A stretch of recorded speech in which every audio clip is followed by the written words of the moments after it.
Don't grow on trees. I got bills to pay, I got mouth to feed, and ain't nothing in this world for free.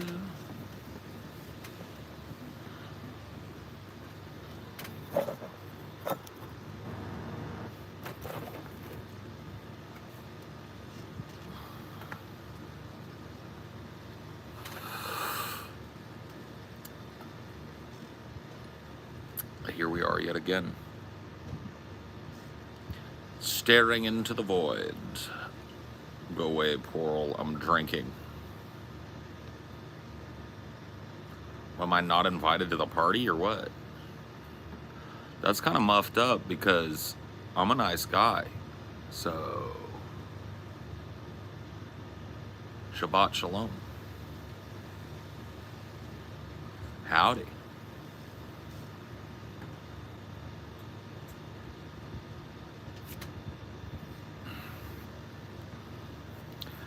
Ain't no rest for the wicked. Money don't grow on trees. I got bills to pay, I got mouths to feed, and ain't nothing in the world for free.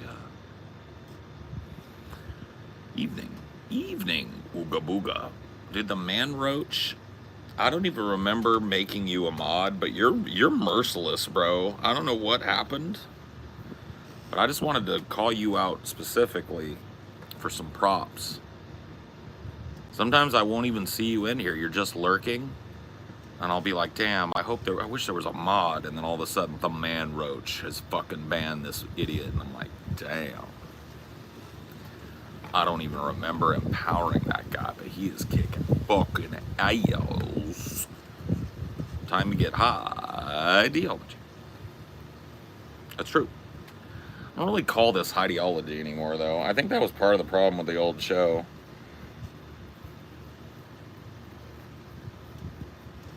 It was like the weed branding of it probably got it nuked. I need to come up with another name. I think I already have. They just call this the poltergeist, you know? Well, rippy doo ah. Well, rippy doo ah.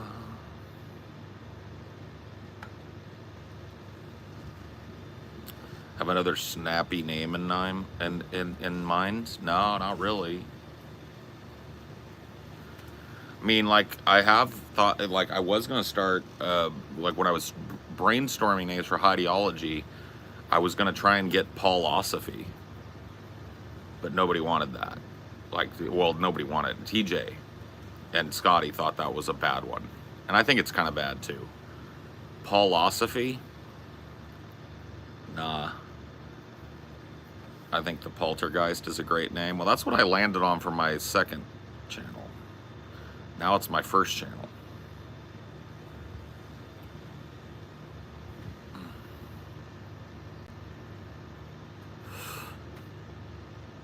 Why does Pantera rock so much harder than Metallica? Because Metallica, like, people have this, like, Metallica boner, but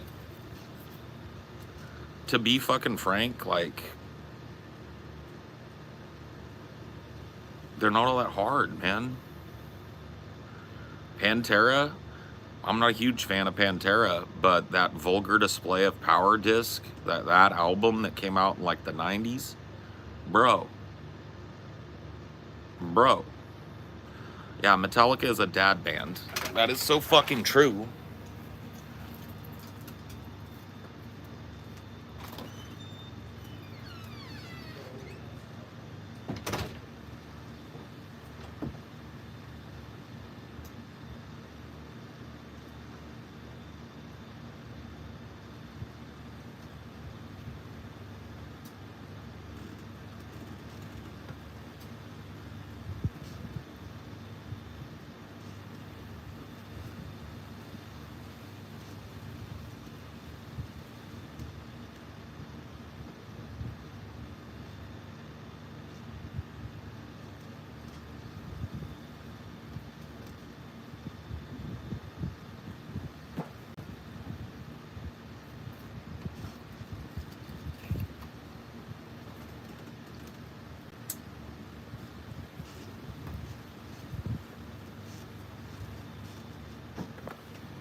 Got you a big old drink. He got him a big old dink.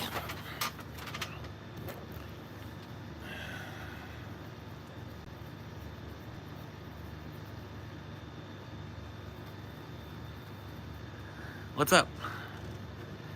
What's happening today?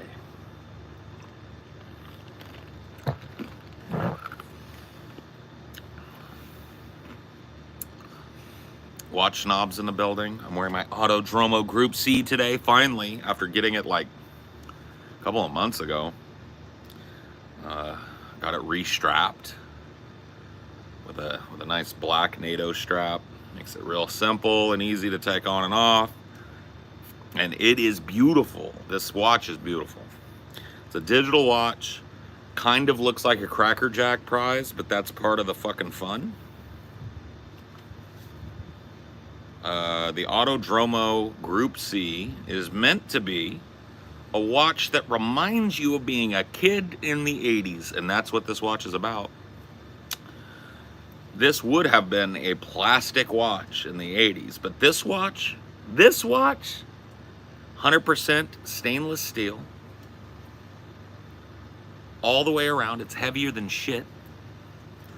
Has 2 full-size quartz batteries in it. I will never live long enough to run the batteries out on this fucking thing.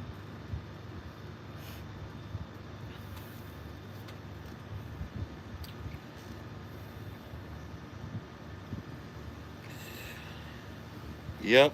When the nukes fall, I'll still have it all. Maybe not this, though. This is electronic. So if the nukes fall, the Autodromo might not ever escape from it, okay? Let's be real.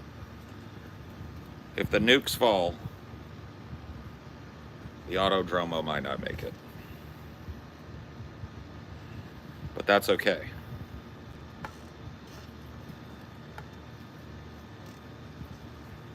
Ain't no rest for the wicked. Wow. Rolex has an official watchmakers academy in Dallas. I seriously want to apply. Cool.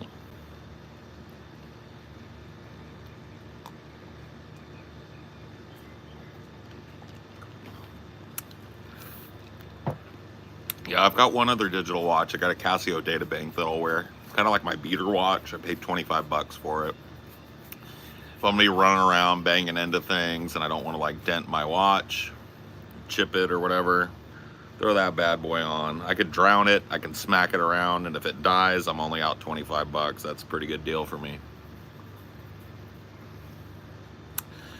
Paul, do you think that people who don't play sports growing up are ill-developed? I don't know how to describe it, but I feel like they're missing something.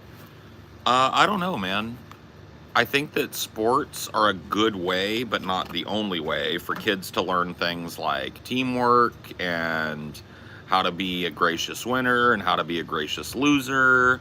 And basically the things that I was taught when I was a kid, because I was born before the time of participation trophies. I know that's a big controversial thing now. Every kid gets a trophy just for trying. We didn't get that. And I remember when we were sad we didn't get a trophy, our coach, our parents, they would tell us, you guys did your best, and competing is the real trophy. Like going out there and putting it out on the field and trying your best is the real trophy. And next time we're all gonna try harder. We're gonna train harder, we're gonna practice harder. All that stuff, right? And so I remember when I was a kid, you know, I was on a really good soccer team. The soccer team I was on was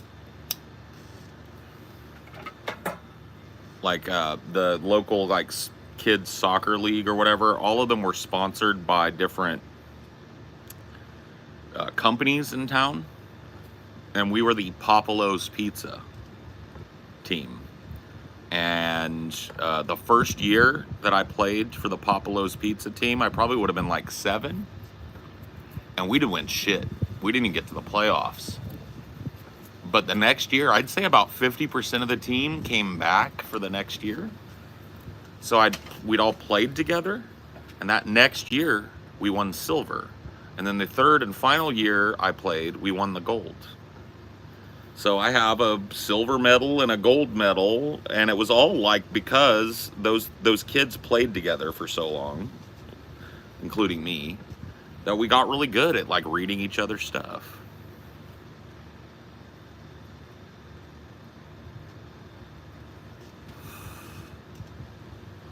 I smoke too. Can't tell if it's making me depressed or if I smoke because I'm depressed. You probably smoke just because you're like, or are you talking about weed? If you're talking about cigarettes, you probably smoke just because you're addicted to nicotine, my guy. Someone who got one of those participation trophies in BMX, I personally still felt I lost. They were still numbered, you know. Yeah, I know. I wasn't trying to rank on. That's why I said it's controversial. I really don't think it has anything to do with the trophies, like people say. I think a lot of people want to blame it on the trophies. I think it's more just about the attitude. And maybe kids not getting the message that we used to get when we didn't get a trophy. You know, you can still get a trophy and have your coach tell you, you know what, that trophy's cool, but the real trophy is that you guys came out here, you left it out on the field. You did your best, you competed, and every last one of you did 110%, and I can't ask any more from you, and I couldn't be more proud of you. You know, that's the kind of things your coaches and parents would say to you, even if you guys just barely won, you know. So that's cool.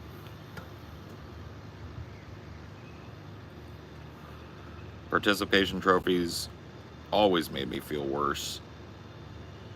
Yeah, I mean, I didn't get any, and I don't think I was, like, denied anything. I don't feel like I was, like, you know, made to feel bad about it when I was a kid. It wasn't like the parents laughed at you and flexed the trophies in your face or whatever, you know.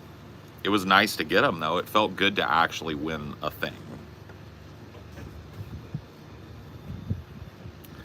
Played on a basketball team, the Y. Never touched the ball once during a game. Was confused as fuck when I got my participation trophy.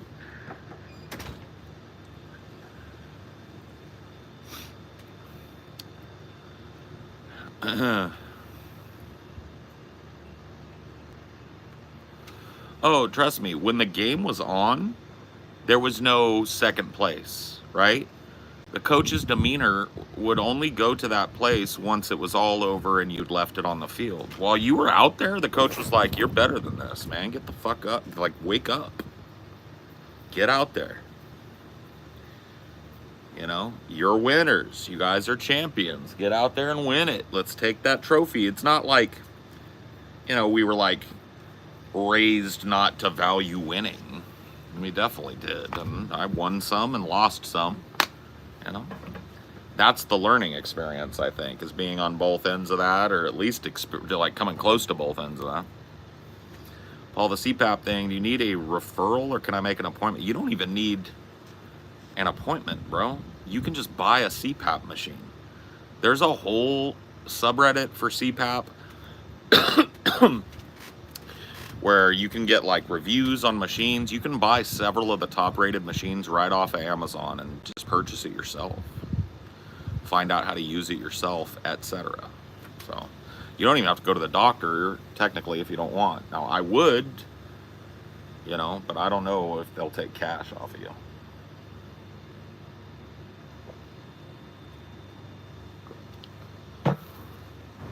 Oh, that water is something else. So good.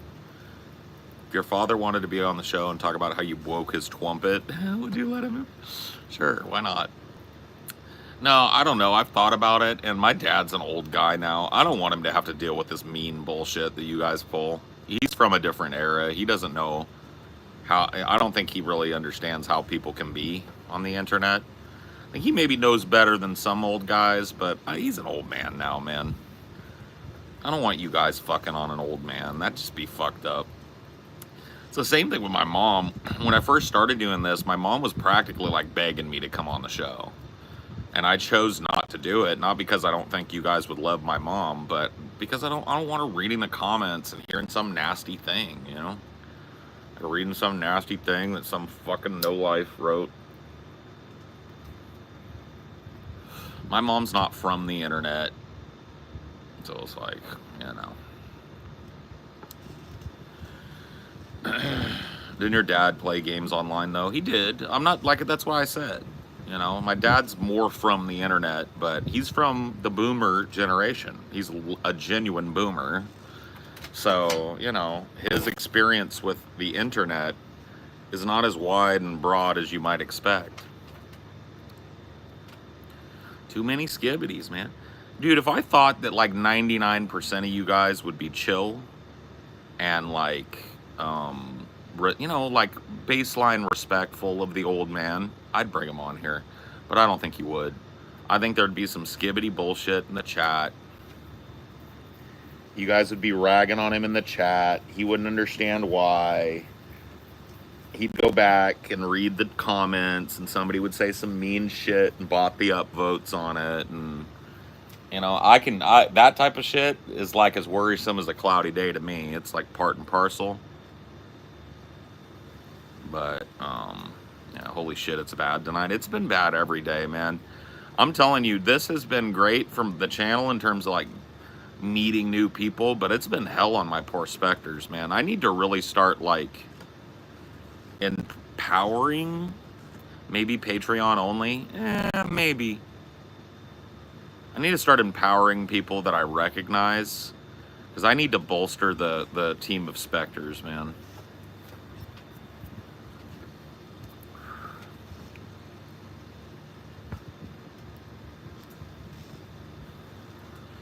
A lot of that's just paranoia too. People are pretty chill with TJ and Scotty's mom and Steve when he comes on.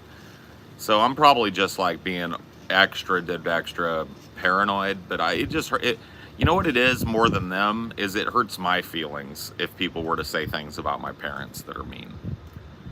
Like I'm you know, they're old folk. They're old folks, and I love them both despite their flaws, and I really don't want them. I don't want to have to read nastiness about my parents. I guess that maybe that's closer to the truth. You know, rather than it being something about protecting them, it's about maybe protecting me. You know?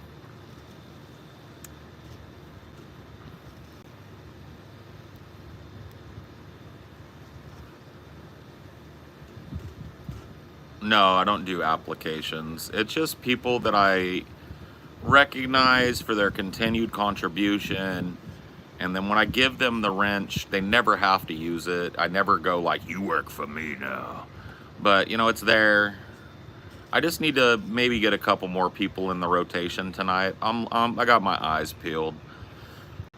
If anything, I'd take feedback from my other specters if they see, because they are oftentimes more intimately familiar with the people that are in my chat than I am. So, you know, if my specters have somebody they think is worthy of pointing out, they can do that. But I'll probably just do it on my own. Leaves us locked in his basement and demands we ban the skibbities. Help!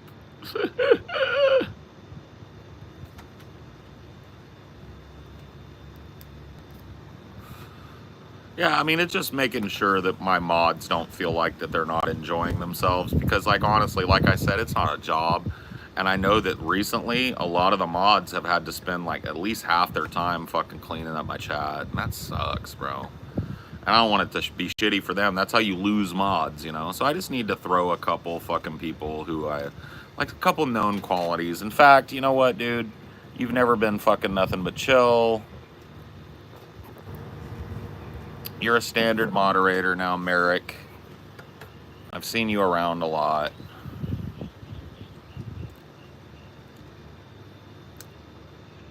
But Dr. Dre said, nothing, you idiots. Dr. Dre's dead. He's locked in my basement.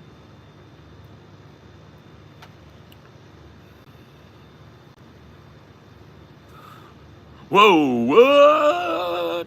Yeah, once again, you don't have to do anything with it, man. I'm not asking you to do anything with it. But now, at the very least, you can't be banned accidentally. I can always see you. And we got an extra set of hands on deck to fucking do the banning and the bullshit. You're zesty as hell, yeah. I'm a little zesty. A little spicy sometimes, but I'm a big teddy bear on the inside. You know what I'm like? Have you ever had one of those, oh God, what are they? They're like Mexican chili candies. On the outside, they're hella spicy and salty, but on the inside, they're sweet. It's like tamarindos. You ever had a tamarindo? Dude, I haven't had a tamarindo since I was in like middle school. I'm shocked I remember the name of that motherfucker.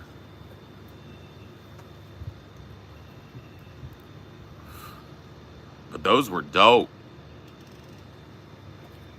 Those are fire. I agree. I love them, man. I love those I love Mexican candies. You know what was hot back in the day? Do you kids still do this? People would get this thing.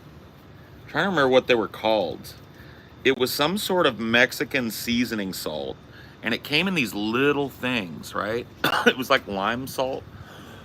It was spicy and it was just super salty. And we would go like lick our hand and make a spot. Tajin. That's it, dude. Tajin. We would just eat it off of our hands. Like all the kids in middle school had a big stain right here because like we would just like, that was our thing when we were in middle school. We would like lick our hand and put the tajin. They still sell it. Dude, I remember we used to put the tajin in like soda too. I know that sounds fucking crazy, but we would like put it on, like on the top of a soda.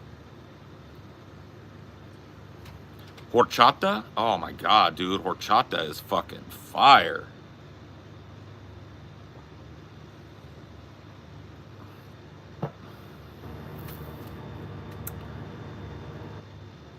Yeah, when I was older, we would put tajin in beers and stuff.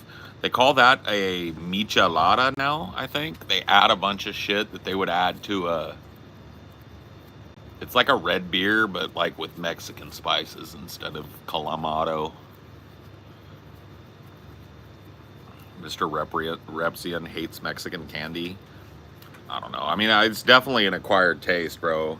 If you hand most people a tamarindo and they just pop it in their mouth, they're not gonna know what's coming up, bro. A tamarindo agua fresca? Agua fresca? Yes, yes. Does it mix well with tequila? It mixes well with anything, in my opinion, dude. Tajin, you could put it on anything, bro. It goes good with sweet. It goes good with other salty shit. It's good right on its own. It's good in a michelada. It's good with fucking a Corona. Mexican food might be the best food. I might agree with you, honestly. I grew up around some of the greatest Mexican food on the planet. I love it to this day. I might agree with you on that. Mexican food might just be the top.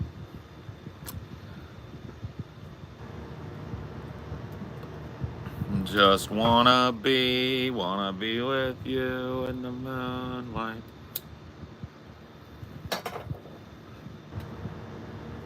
If Mexico and Canada went communist, how do you think the U.S. government would react? There'd be war. There'd be war, 100%.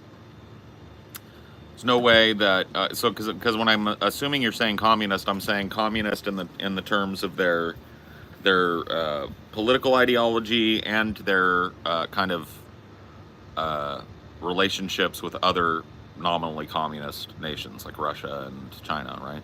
There's no way we're going to have one of the key allies or two of the key allies of Russia and China sandwiching us. There would be straight out war. What are your thoughts on Mediterranean food? What little bit that I've had, I've really enjoyed, man. I love like Greek Mediterranean type food. I don't know that I've experienced much other than Greek, like East Mediterranean and South Mediterranean stuff. I don't think I'm that familiar with, but I've had a lot of like Greek stuff, tabbouleh, and all that stuff. Hey Paul, I thought it was hilarious on the show last night. We were calling out how Peterson would babble until Russell would get a word. And dude, that shit was crazy, bro. It was unbelievable. Vietnamese food slaps, like pho. I do like pho a lot. The only thing about pho I didn't like was them big old strips of... Dude, I gotta have a talk with you guys. I'm a ramen loving man. I'm a pho loving man, okay? I love the pho out of some pho. But when you throw a big, fatty, blubbery piece of meat all up in the middle of my pho, Dude, it puts me off the pho, bro. It puts me off the pho. When I get my fucking ramen at the ramen shop and it's just a big blubbery chonky gray piece of tonkatsu that's been cooked for too long in that broth and it's all over, I don't get I don't get excited, bro. My heart sinks. So in 2024, can we stop fucking up soup with big giant cheap gray boiled cuts of meat? And just give me the noodles, give me the fucking chili oil, give me the stuff I'm here for. That's the best part. Not for me.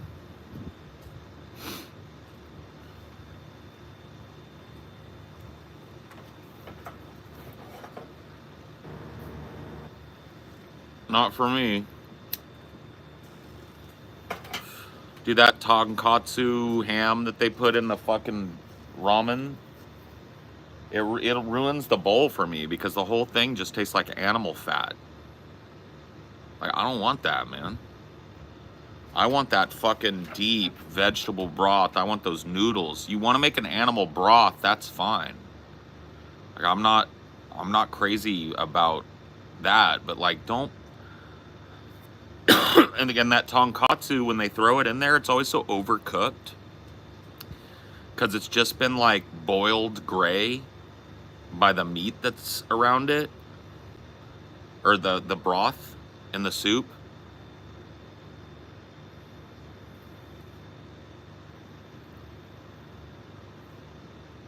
Yeah, soft boiled egg. I don't want any chicken, but I love an egg in ramen. I love a soft boiled egg in the ramen. I think it's such a great little touch in a ramen. But when they put that big flabby tonkatsu and it's gray, because it's just like they cooked it presumably on a grill or like in a pan, and then they throw it in the soup to be boiled for like, it's fucked, man. Yeah, Amelia was telling me about Noam Chomsky. We've been making fun of him getting quieter and quieter, but he's probably got some throat cancer or something. He can't speak anymore. That's so sad, man. Noam Chomsky kind of sucks. Actually, no, he doesn't. That's just not true. Manufacturing Consent is still to this day one of the most important modern American political treatises. It tells the truth about the American empire in a way that very few books do.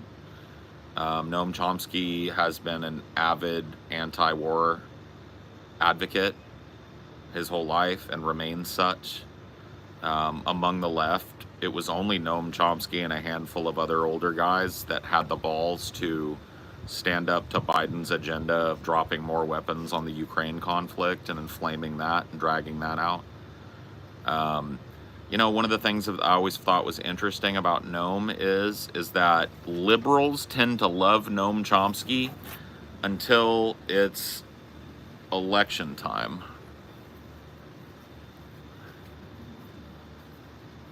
Noam Chomsky was not an electoralist.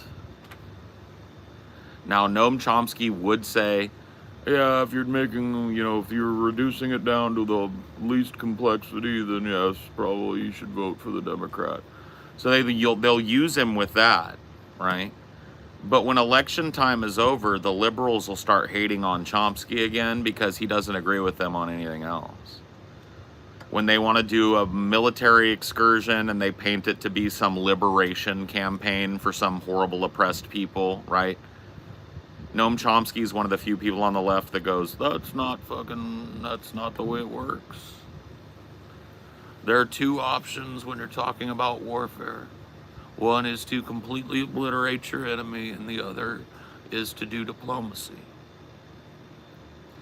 So they cherry pick the fuck out of him until it's time for them to make the argument for a vampire like Joe Biden. Because he'll, you know, Chomsky's pretty much on record saying like, yeah, I mean, if you're gonna vote Democrat. But they don't want to listen to anything else that Chomsky has to say. I guarantee you, most of his critics have never even cracked Manufacturing Consent or any of his other works, never listened to his lectures.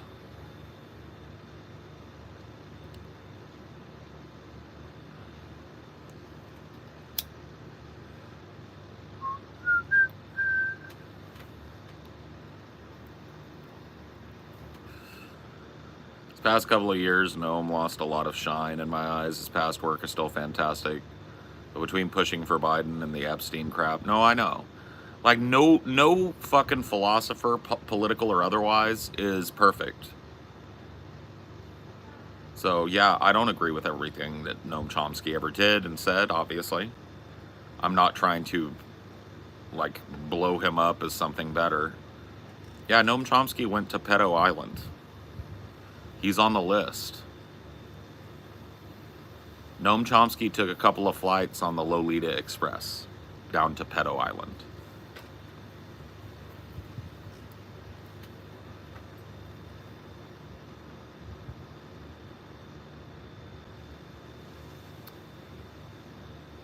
Yeah, unfortunate, but true.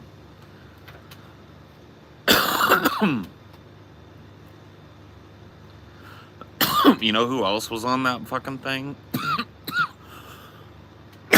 Another dude I wouldn't have guessed. Stephen Hawking.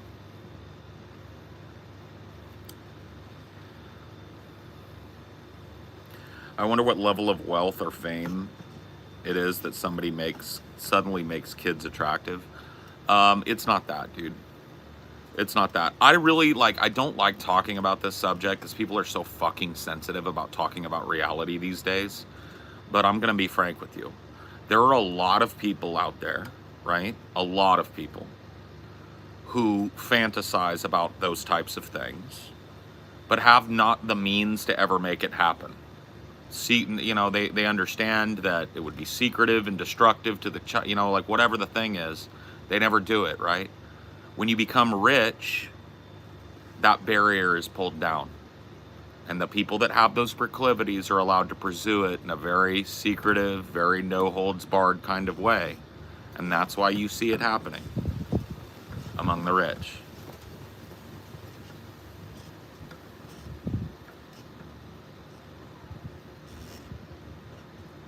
Stephen Hawking doesn't surprise me at all. It surprised me.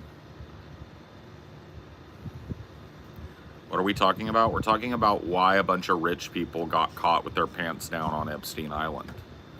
Because somebody said like, how much money do you have to get to become a pedophile?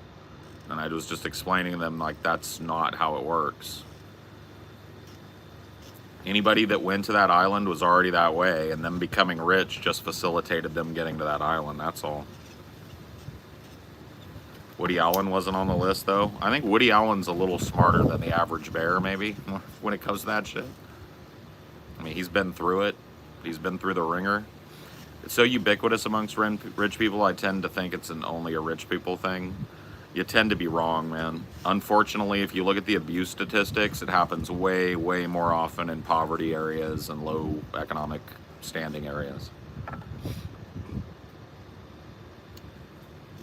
Most children that are abused in that way are abused by somebody in their family. It's not like a rich dude flew out to do something to them. Their family did it. 100% not only rich people. It's an epidemic, guys. It's one of those shameful things that, like, you'll never know it about a family. You might know, like, a group of people or, like, a family, or you might go to church, and you might look around and think, like, wow, man, what a bunch of shiny people, you know? There's a lot of darkness in people's pasts, a lot of neglect, a lot of abuse, straight up, physical, sexual, mental abuse. All that shit happens, man. It's fucking sad.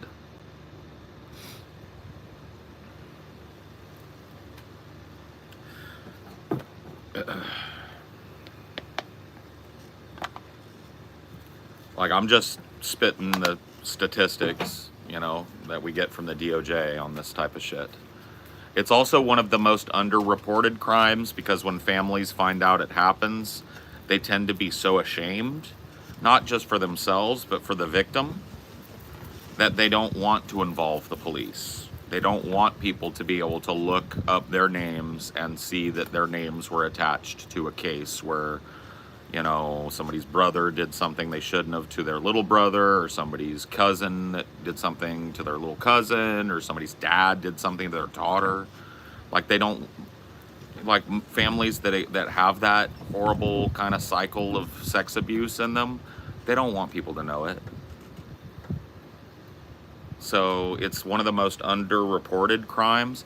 You know, there's a lot of people out there, and rightfully so, I think, that'll say like, man, if I ever saw somebody do anything with my kid, I'd kill him. Well, if the statistics are true, if you ever saw somebody do anything to your kid, you would probably ostracize them from your family and never speak of it again. Because that's what people actually do.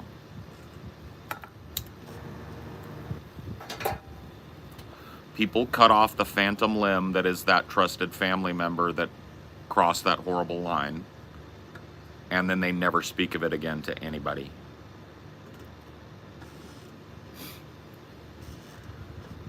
If you could have people who do those things to minors work for life and it decreases the cost of living for the poor, would you? What?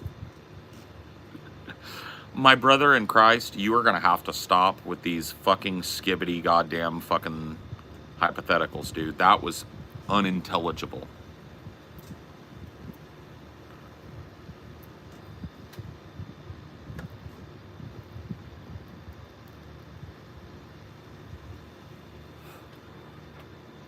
I may be misremembering, but wasn't a member of your family suspected of that sort of abuse?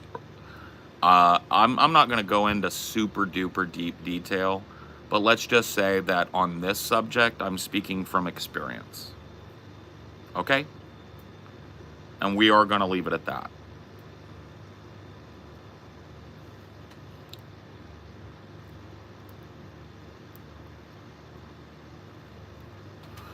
I'm not speaking only from statistical truth. I'm speaking from experience.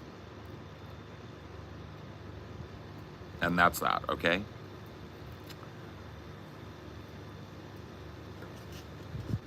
My neighbor was raided by the FBI when I was 6 in the neighborhood right next to a police station. It's fucked, bro.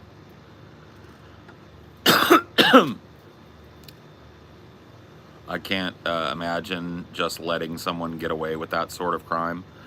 You can't imagine it happening to you, and when it happens in your family, you have no fucking clue what you're gonna do. I'm telling you that the most common thing is for that family member to be ostracized and kicked out of the family, and for that family to never speak about it, not to each other and never to an outsider or any other person that wasn't there when it happened. That's the most common thing that families do, which leaves a lot of these crimes completely and utterly unreported to the police. I was selected for juror duty, and more than half the people selected had to leave. The judge had essay cases, are so hard to pick jurors, yeah. Well, I was allowed out of a jury duty session one time because the defendant was accused of carjacking someone. And they give you instructions before they start voir dire. And the judge said, is there anybody here who feels that they would be compromised by experience in fairly judging this trial? Has anybody been the victim of a crime similar to the one alleged in this trial? And I put my hand up, and he saw me and he said, okay, can you tell me what? And I started to talk to him. I said, sir, when I was 16, I was carjacked, taken at gunpoint. And he said, son, come with me. He said, stop. He said, we're going to adjourn for 5 minutes. I'd like to see juror number 14 in my chambers. And I thought I was in trouble. I thought he was going to rag on me or whatever. And he took me in the back and he said, son, what's your name again? And I said, my name's Paul Parkey Jr. And he had, LexisNexis right there, as all judges do. He looked up my record. I had no criminal record, obviously, but he looked up the police actions with my names tied to them internally. and was able to see that I was indeed the victim of a horrible carjacking, kidnapping, etc. And he said, "You're dismissed, son. You don't even have to go back to the box."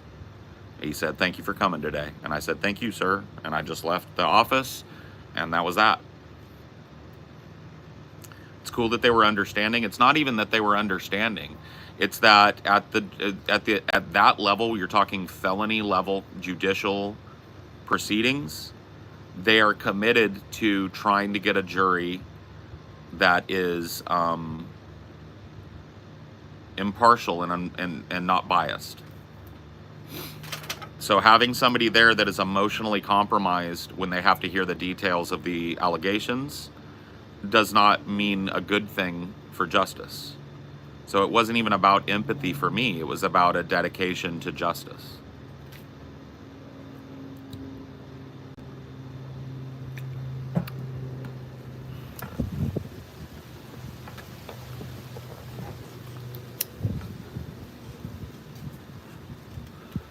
Well, a mistrial is not good for anybody. A mistrial is horrible for the court.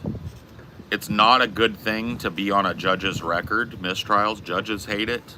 Juries hate it. Both sides typically hate a mistrial, except for the side that benefits from it, right? Isn't this a big problem then for our judicial system? Well, I don't know if you've ever been through jury selection, but it's part of voir dire. Voir dire is when both sides and the judge ask questions of jurors, and then both sides have a chance to whittle down the jury to an acceptable 12 members and 12 alternates for a long trial. So 24 people out of sometimes 700-800 people that are called in. So voir dire can take multiple days on a big trial. The voir dire for the trial I sat on for over 6 months was 3 days long. There were 700 people that were called for jury duty, and I was on the jury as one of the first 12 picked.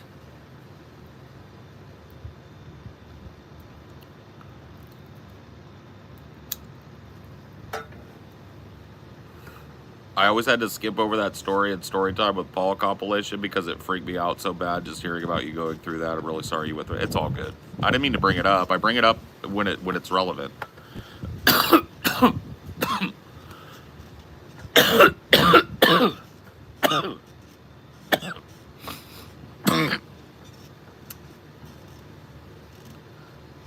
How much influence did you have on the outcome of the trial you voted on?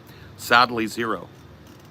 I spent 6.5, almost 7 months in a lockdown jury. I didn't work for 7 months. My job was sitting a jury trial. I was allowed to go home at night, but I was under strict instructions not to watch news, not to read the newspapers, not to do anything that would... Now, of course, none of the members of the jury took that seriously.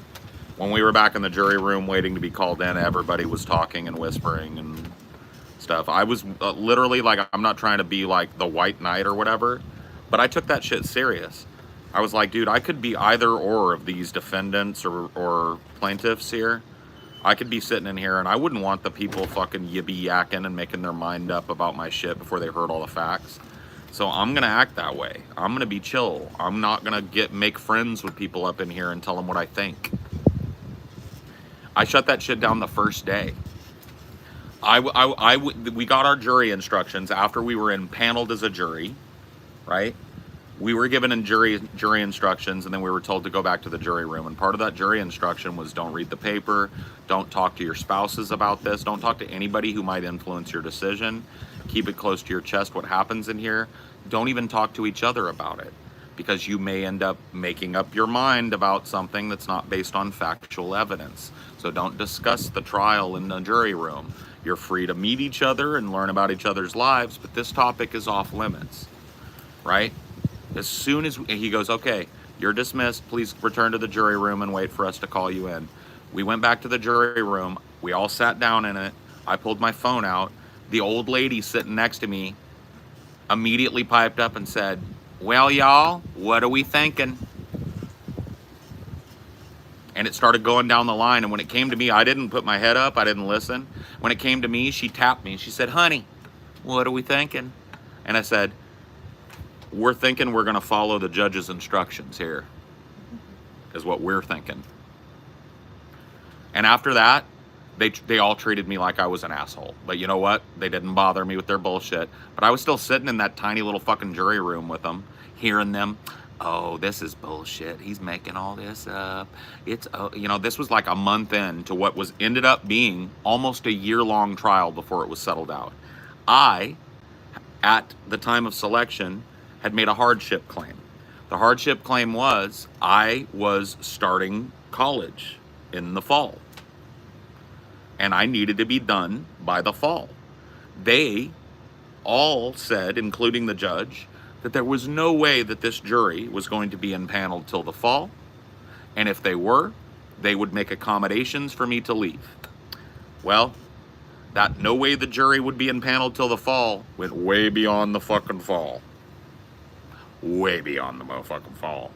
So when the time came, about 2 weeks out, I raised my hand before they started the proceedings that morning. The judge called on me and I said, sir, at the time of jury selection, I did a hardship claim and was told that an accommodation would be made for me to go back to school. I've already paid for my classes. I'm quitting my job to go back to school, sir. He said, oh yeah, I remember juror, whatever, I can't remember what my number was, juror number 7 or something. It's like, I remember juror number 7. He said, counsel approach. And they talked for like 10, 15 minutes. And I know people were rolling their eyes because it was just like more time waiting with nothing happening. And then the judge said, all right, juror number 7, we've come to an agreement that alternate number 7 will take your position. You're dismissed from your jury service. Thank you for your service all these months. And I was like, what? And he was like, we cannot come to an agreement that we will be anywhere near wrapping this case up in 2 weeks, so any further impanelment of you as a juror would be a waste of your time, sir. And I said, thank you so much, sorry. Turn in your notebooks? Yeah, I was actually taking my notebook out, and he said, sir, you're gonna have to leave that in your chair along with your pen. Can't take any of that, that's all evident, that's all part of the jury process. Even though you're not finishing, your notes are relevant. And I said, okay, bye everybody. But out I went. But that was after sitting there for 6 months and change, and being one of maybe 2 or 3 jurors, by my reckoning, that were invested and taking active notes and trying to remain open-minded and not learning things from the newspaper, because it was a big thing. It was a lawsuit against the school district by a former principal in the school district, alleging, among other things, racism. So it was a big local news story. And it was all up in the local papers and local news broadcasts and shit. It would have been real easy for me to get everybody's opinion about what was going on. I didn't do it one time. You had a somewhat sweet deal with your job, though. They actually like compensated you during your jury. Well, that's being a government employee. That's one of the many protections that being a state-level employee, as I was, provides. You work for the public school system, you receive accommodations that nobody receives. Like when I went out on FMLA, I was mistaken about FMLA being a paid time off. It's just an accommodation for time off. You don't get paid. But because I was a state employee, I maintained my salary through FMLA. Very cool. Was the school district guilty? There was a settlement reached. There was no resolution in the case that was ever published, so I don't know. When I say settlement, let me answer that question more broadly. Yes. The settlement would have been to the man, a black man, who was alleging racist treatment and unfair treatment when he was the principal of a school. The school district saw the writing on the wall and decided to pay him a bunch of money to keep the trial from going fully. So, there's 2 sides of it. Like, on one hand, it could be they'd be afraid the jury would award them more money than they were willing to settle for. On the other hand, the legal fees were starting to pile up. Not only that, but they knew the docket and the coverage had not cooled down but heated up over that 6 months. And they knew the people that were going to come up, and they didn't want that to be in the papers about the school district. They just made a decision eventually. I think it was 2 months after I left. So I think that jury was impaneled for 8 or 9 months. And that was the most cucked feeling of all. Number one, having to leave that jury with 2 big fat fucking notebooks filled with my handwritten notes in it, and not get to make my voice heard on how I felt about the case at all. And then to hear that those people just came to a resolution with the fucking school district and were paid an undisclosed amount of money and yada yada yada, blah blah blah, right? That's fucking kind of cucked, but that's the justice system. You have to fucking accept that. Both parties were informed on it. Both parties agreed to it. It was a civil trial alleging unfair treatment and unfair firing.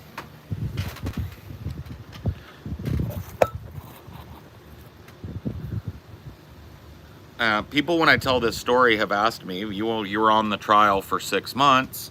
Let's say it ended that day instead of you getting it kicked off. What would you have argued for? And the answer to that is, I think I would have at least started jury deliberations on the side of the plaintiff. I felt that there was credible evidence that he was treated differently. Now, what I didn't find credible evidence of was that it was because of his race. There was a lot of hearsay bullshit, but nothing concrete. The best racial element that I heard was him alleging that the then superintendent of schools had called him boy angrily in a meeting. When the superintendent took the stand, he denied that flatly and says he doesn't talk to people that way. He wouldn't have been the superintendent for 16 years with no allegations of this. It was compelling. He did, and I, it's one of those things, but I'm in the community. I knew that man. Yeah. Now, I don't know that he didn't call that guy a boy or worse in private. I don't know that. But the evidence of it was he said, she said. Yeah. And civil trials, it's about preponderance of evidence, exactly. Not without a reasonable doubt. Exactly. It was not a criminal trial. So those have different standards of evidence. In a criminal trial where somebody's going to go to jail over it, you have to, it's beyond a reasonable doubt is the standard of conviction. In a civil trial, the standard is not even conviction because nobody's being convicted of a crime. It is an award of monies or an enforcement of a policy, basically, a forced rehire or whatever it is. If you had gone into deliberations, it would have told you even if it's 51% in the plaintiff's favor and 49% for the defendant, you have to find. They're already prepped us for that. Yeah. So that's the standard, 51%. Yep, 51. If you are 51% sure that this man was treated differently than other principals in this district to his detriment, and his race could have been a factor. Yeah, I mean, the race was just a modifier. Yeah. There were other things. He was paid less for some reason, not a lot less, but his pay grade was lower than any other principal in the district for the first year he was hired, if I remember properly. And he was not given due process when they fired him. Yeah. When they fired him, it was really nebulous. They alleged he was fired because of an incident that happened at his school. He was running a school. There was a Sikh kid that went to the school. Sikhs wear a head covering, and underneath that head covering, they wear a covering for their hair. The allegation is that the Sikh boy was in the locker room changing, and some other 2 boys flung a cup filled with their urine over the top of the lockers, and it ended up landing on the Sikh boy's head covering. The principal was fired for not properly handling the incident.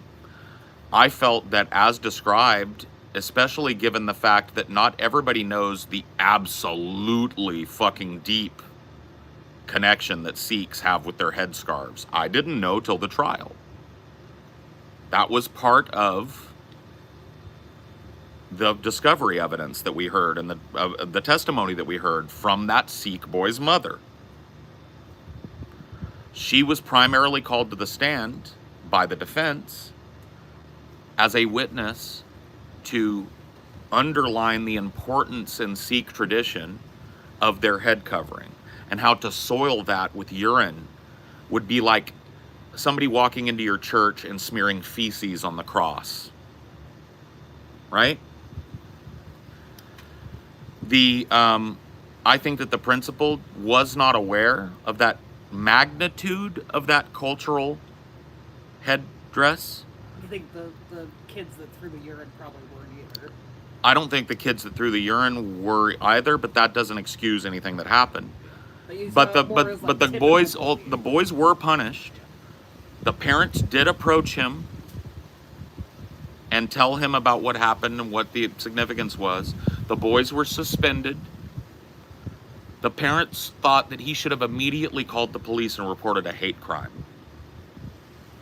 And I could tell that those parents were wealthy as fuck. So probably big donors to the district, right? Big donors to the school board and to the initiatives at schools, right?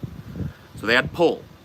They wanted this dude fired. They wanted something to happen because their son's headscarf was soiled. They wanted the head to roll.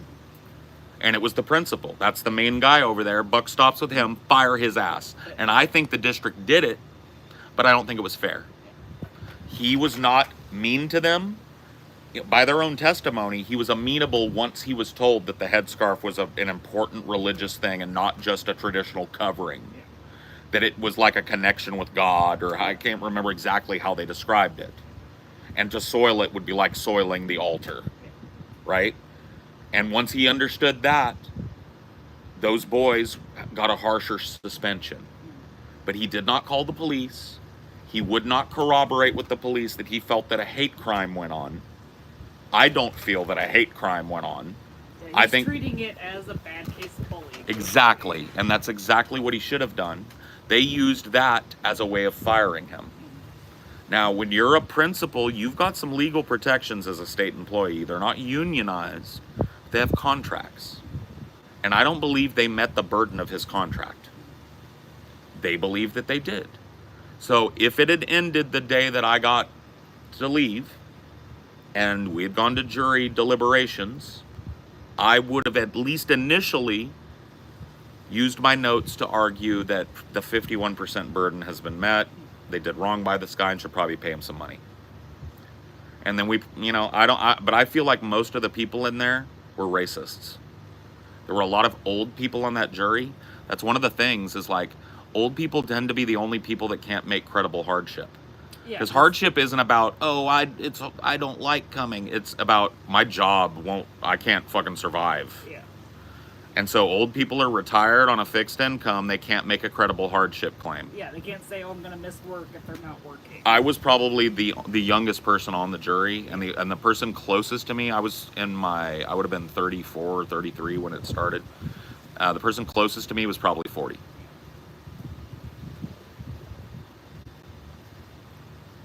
Wait a minute, 30. Yeah, that makes sense. Yeah, I'd have been 34. So yeah, they would have probably been around 40. So I was the youngest on the jury, and some of those people were probably 65, 70. And the overheard chit chat that I heard every fucking day, it was incessant. But I just don't know if it would have been for the good of all. But one of the things that I look back on with regret about that long jury service was I did not use the power that I had to have a private meeting with the judge and counsel about that chit chat I heard going on in there. At least the bailiff that gave you the instructions. Well, that's you don't just have to walk in, but you go to the bailiff, and you don't have to tell the bailiff. Yeah. You just tell the bailiff, hey, I'd like to have a quick private chit chat with the judges and with the judge and counsel, if I could. And they say, all right, we'll make an accommodation. And maybe it's not for a couple hours, but you get worked into their schedule. They'll call you in. How can we help you? I could have told them. Like, hey guys, I'm really trying my best to follow, the instructions that the judge gave us. But I feel like those instructions have not been followed from day one in the jury room. And I feel it's incumbent upon me to say it to you guys. I'm not here to pass hearsay or whatever, but it's being openly discussed. I wish I kind of would have done that, but I don't know if it would have been to the benefit of all, because it might have been a mistrial moment. They might have been like, well, mistrial, re-impanel a jury, and I don't think that necessarily was the right way to go. Well, you don't know that next But maybe it jury was. would have been any better, and you wouldn't have been. I feel part of that next jury. Exactly. I would never have been touched on that jury. You don't get to go to the second jury. You're automatically excluded from being biased. a penalty. Right. You have an automatic bias. You've heard shit that nobody else in the jury has heard. And you have to hear it for the first time for it to be fair. You can't have all the extra time to think it. But they would have had, see, that's the thing is they could have done a mistrial and then they would have had to change venue. They would have had to move it to Fresno because they wouldn't have found anybody in Madera that didn't know about it. The papers were covering it so hard, they might have had to move it to like Merced or some shit. So it would have been a huge expense, a huge waste of time, huge waste of public money. They might have settled earlier, maybe? But they probably would have just like, fuck it, let's just No. settle. No. That was a leverage settle. Yeah. They had upcoming shit and they were banking on the media getting tired of the story and they didn't. It just got higher and higher. So that was a leverage settle that wouldn't have happened if there was mistrial talks. Have you done that in the past with other juries? I've never sat a jury before. I've been called for jury duty 6 times in my life, I think, in various states. And I've only been impaneled 1 time. Was it always hardship out of the other ones, or was it just them going, nah, we don't want you? Most of them never got to voir dire. Yeah. Like a lot of times they'll call you for jury duty and you'll show up that day and they'll say, thank you, go on home, because they called a certain pool and they found their juries. Yeah. So most of them were just sitting in the jury room waiting to be called. You sit there for 5 hours, you don't get called. They say, thank you very much for your service, and you go home. That's how most of them worked out. There was the one time that I got, not hard-shipped, but like biased off of a jury. And then this one, I sat. And I haven't been called for a jury since that jury, so. You also haven't been registered to vote in a while. Yeah, that's true. That's true. So that's kind of how they poll. Usually. It's not the only way they poll. Yeah, but that's like probably like their first. Maybe. I don't know. What state are you in? I'm in Cali. And I sat that jury in Cali. Did you hear the nonprofit fraud case that someone tried to bring a junior with 100K? No, what? I don't know, sir. You're not explaining. Don't. Yeah, man. Don't. Never mind. I'm tired of re-explaining it, bro. I'm starting to get fucking nonplussed. Because I feel like I've been doing these every fucking day and shit. And people will ask me these questions that 90% of the time it's a no. And it's such a speed bump, man. Asking me if I've seen a movie, if I've read a book is not a good way to talk, man. Hey, yo, I'm near San Diego. Cool. I'm in Central Cali in the Fresno area. For now. News you can assume Paul has heard is what's on the show. Yeah, for sure. And even then, you probably don't remember every news story you covered. Does the state ensure that your pay would be the same as your hourly wage? Well, I was a union member. So I was a member of, I always fuck this up because it's such a fucking long union name. It was the Educational Employees. No, that was the bank. That was EECU. This was the, I can't remember the fucking acronym for it, but it was the union that covered non-teacher and non-administration employees of a school. So janitors, security officers, teachers assistants, technology guy. California School Employees Yeah, Association? CSEA. Yeah, CISA. So I was a due-paying brother of CISA, and it was that ensured that my jury duty did not get my pay cut $1. I think the stipend for jury members normally is like $15 a day or some shit, like enough to get lunch, basically. Yeah, that union was very weak, and one of the regrets I have of the 8 years spending time there was, you see, I've told you guys about this before, but I've been a labor advocate my whole life, but I kind of lost touch with labor and got lost in the sauce in my 20s. And I started focusing on the carrot in front of me, which is kind of what you have to do to be successful in this world. You got to hustle, and you've got to just put your nose to the grindstone. Like, I don't know, don't you kids call it like the grind set or whatever the fuck? Where it's just like, fuck it, man. I'm not going to survive, so I just got to put my head down. I can't fucking care about shit. I got to be stoic. I got to be real. I got to be money. right? And I had that fucking, yeah, I was a network specialist for the school district for 8 years. I oversaw the server level administration, account creation, all of the things that a sysadmin would do at 3 different sites in a really large school district. Yeah, the Sigma grind set or whatever. I was on that, right? And my labor advocacy had been also kind of tainted by my dad's disdain for it. When he left the union, my dad had to have a reason. And the reason was, those fuckers never want to do it right. They never want to get anything done. They never want to do anything hard for their contract. I'm taking the money. And I thought, well, unions are weak, you know? Yeah, they're not what they used to be. But I didn't think about it politically the way I did. Still advocated for labor unions, but I didn't really avail myself of any of the rights that I had as a CISA member. I didn't go to meetings. I didn't make my voice heard. I paid my dues, and I took the benefits that my brothers and sisters had accrued. But I just wasn't passionate. I just didn't care then. To be quite frank with you, even though it was a weak union that allowed chiseling of contracts, is what we would call it, we're going to give you guys the same contract you had last year. What's that right there? That little corner piece missing. Oh, don't look at that. That's just a little. Everybody's having to fucking tighten their pants, you know. They like to allow contract chiseling, but we had a broad base of protections as members of CISA. Well, because you were also under the AFL-CIO.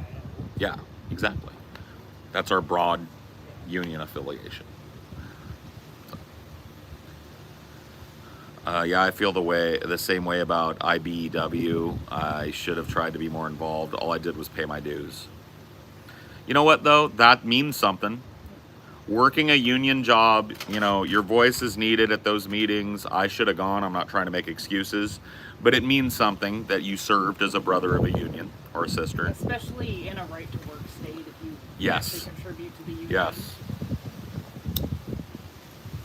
Because those dues, as you can probably tell if you ever did attend a meeting or a function, didn't go to the, like, spread, the, like, party food or the venue. Those dues, in a lot of cases, went to support strikes higher up the chain. Because my union, even though it was affiliated with the state government and interacted with the state government, as Amelia said, was in the AFL-CIO union. So it was 2 umbrellas that shielded me from the rain. One larger and one smaller. And just by your contribution, you contributed Yep. to... My money went to support the AFL-CIO's attempt to protect workers' rights. So my participation meant something when I was a brother. I just didn't avail myself of the power of the union in the way I should have. And I think I could have served in that union. As the son of a fucking union president, knowing what I know about how to agitate for labor, I think the people would have liked me. Yeah, but I just didn't have the passion. Yeah, you're just like, I'm just going to grit my teeth. And I was on the grind set, guys. I just, like, look, when I started that job, one of the first things I did was purchase a house and get married. Okay? Like, I got married 3 months before I bought the house. I bought the house 2 months after I got married. Do the math on that. Somewhere in the middle of that, I started working at the school district. And I was a provisional employee. And that means I had no contract. I was not a union brother. So you were like, I'm going to grind as hard as I fucking can Yep. to get this permanent. I was on the Sigma grind set. I have to be available. I have to stay late. I have to hump twice as hard as I think I have to. They have to look at me at the end of this 6 months that they've given me a provisional contract for as indispensable. They have to hire me. And I was fucking dying, man. But I did it. And the problem is when you do the Sigma grind set, that's what they expect from you forever. That's part of it.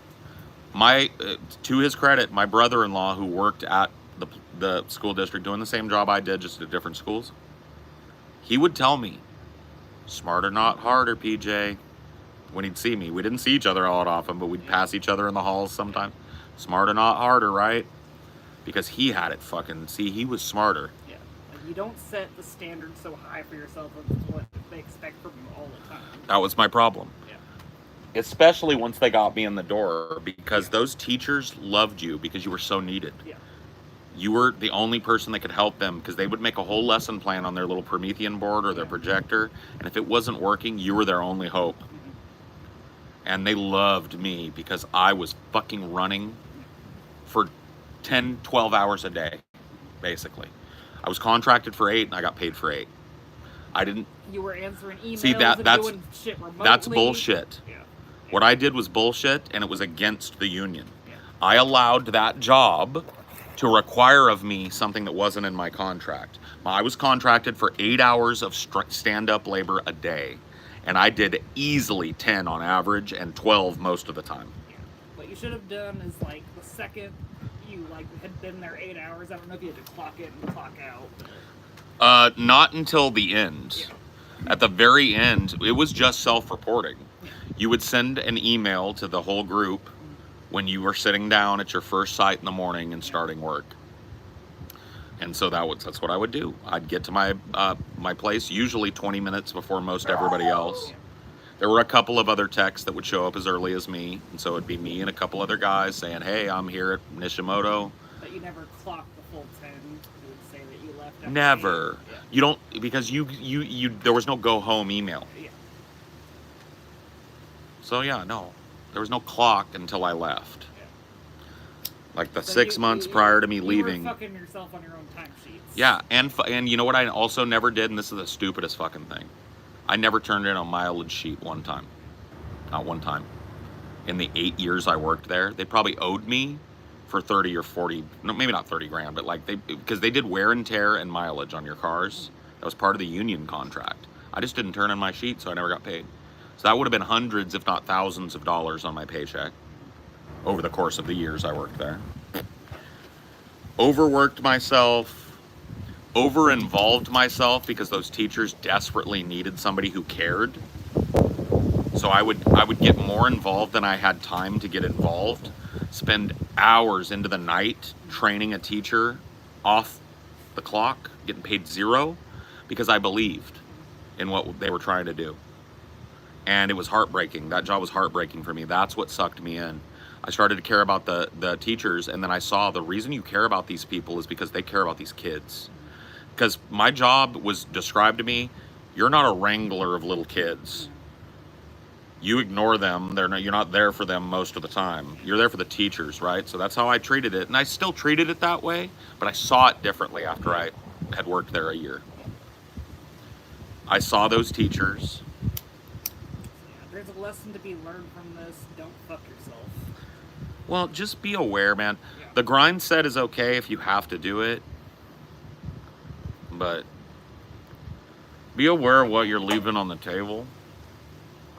Because I got no reward other than thank yous and hugs from teachers for that fucking good and honest labor I did. And that's okay. I didn't ask for anything else. But it didn't avail me of fucking anything other than exhausting my body and my mind. Amelia will back me up. My body is pretty fucked up, and in large part due to that job. My knees are blown out. My back is fucked. I don't have anywhere near the capacity for hard donkey ass fucking labor that I had in my 20s and 30s when I worked there. And a lot of that damage I did to myself, I was not compensated for. Not fairly. And it was my fault.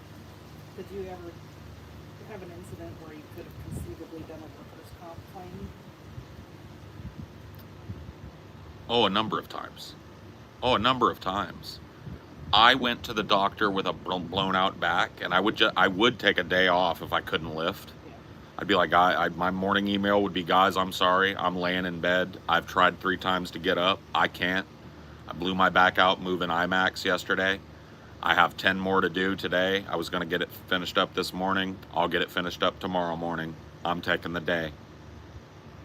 But what you should have done is... What I should have done was go to the doctor and say, I injured my back lifting fucking donkey loads over my head. With no assistance. With no assistance from anything other than my own back and arms. And they would have done a workman's comp on a couple of my back injuries for sure. There were a couple of times I was out a week and barely able to get up to piss. So lawsuit worthy. I mean, look, dude, here's the thing. I did not want to hurt that district. I wanted to help it. Because after that first year, when I treated it like the Sigma grind set, I saw what I was doing and why, and it was those little fucking kids running around. It was giving them a chance, right? And my job didn't include instructing them. It included making sure that their computers worked, that their teacher's technology worked when they turned it on, that their teacher's laptop was ready for the day, their teacher had good email so that they could talk to the parents, talk to other teachers. That was my job. Making sure that they weren't fucking around on the network, that they were actually learning when they were on it. All of that was my job. So I was there for the kids, not the teachers, really. I supported the teachers, but the teachers support the kids. So that's why, in my mind, if you could go back in time to 2015, 16, well, 14, 13, and ask me, Paul, why are you humping so fucking hard, bro? Do you even get paid for that extra 2 hours you did today? I'd say, no, but neither did the teachers that were here when I showed up. And I'm trying to help as much as I can, man. And my body's done at the end of the day, but you know what? I got it in me, so here I am, man. Trying to do my best, bro. They're not going to pay me. They're going to tell me to go home. They will not give me overtime unless there's some kind of crisis. It's my contention. It's all crisis. So I'm trying to give overtime. I'm giving back, man. I can't just leave it undone. You wouldn't really have any standing for a lawsuit because you lied on your own timesheets. Exactly. You never filed the report. Exactly. I would never have sued that district. I would never have taken a dime out of that district that could have ended up in the hand of a child or in the mouth of a child for lunch or in the mind of a child. I would never have taken that. Ever. But I could have taken a lot more money out of that job than I did. I could have been an agitator in that union because I was working unpaid OT every fucking day, let alone every week. All the time, man. I was working odd fucking hours outside of my contract. I was showing up sometimes. Sometimes we'd have to do these big, giant server rollouts. I'd be up with 2 more tech guys at a big campus in the middle of fucking night, 3 a.m. We start the day. That was not in my contract. I was contracted between the hours of 7 a.m. and 5 p.m. I was supposed to be going home when the bell rang. You know how many times I caught both bells? The early morning welcome to the janitor bell and the everybody went home bell? Yeah. Yeah, 3 a.m., motherfucker. Yawning. Crust in our eyes. Everybody's got a big fucking thermos of coffee the size of fucking Bigfoot's dick. Sucking on a fucking can of Monster. Running around. Already sweating before the sun comes up because it's the middle of the summer and it never gets below fucking 92 degrees anyway. So you're already got pit stains and it's 3 a.m. and you're going class to class. They're hot. They're dirty. You're crawling up under fucking desks and shit. Yeah, buddy. Yeah, buddy.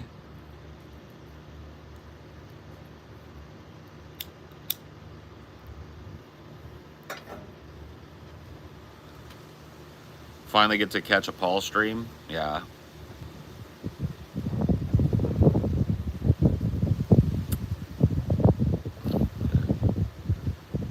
Knees weak, arms are heavy, there's vomit on the sweater already. Mom spaghetti.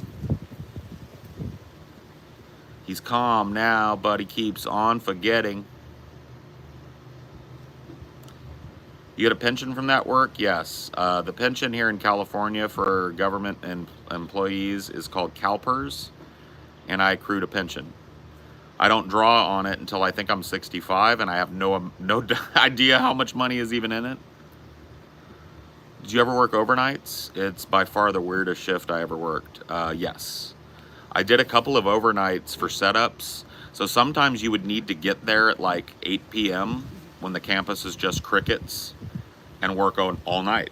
Well, because you didn't want anyone trying to get in. You can't. Trying to set shit up. If anybody comes on and turns on a machine, there were certain times during the setup process, especially for Apple computers, that everything had to go exactly how you wanted it to go, because that initial setup is key. You don't want to your machine list at the server level to be a mishmash of bullshit. So you have to come up, you have to run the script that renames those machines by room. It's not named iMac and then 321, right? It's named room 34 iMac number 1. So you not only know what room it's in, but the position left to right.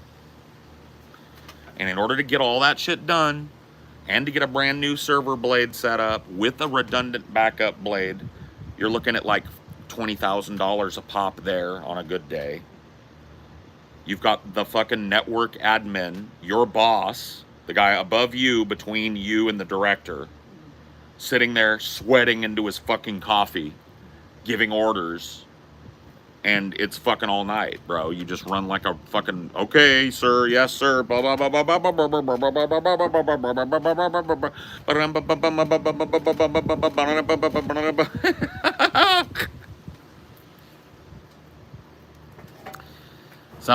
Sounds grueling, but also sort of cool job. Do you think it's a position still worth getting into? Sure, man. I'd fight for assisted lifting. No, I would be more like my brother-in-law. Yeah.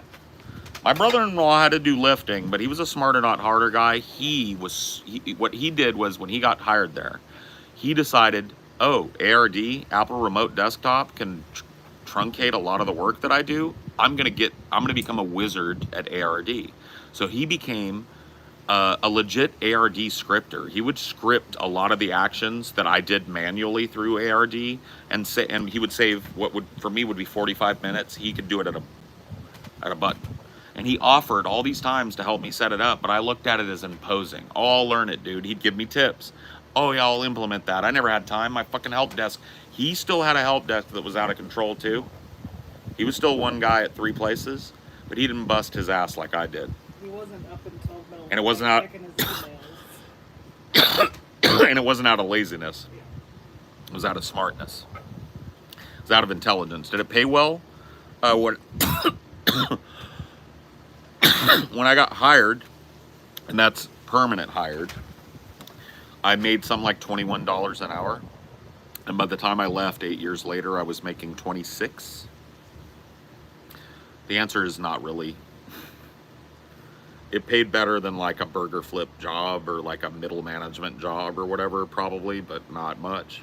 I mean, you could have conceivably made that much if you had climbed the ladder further. It's terrible sense. So They offered me a store.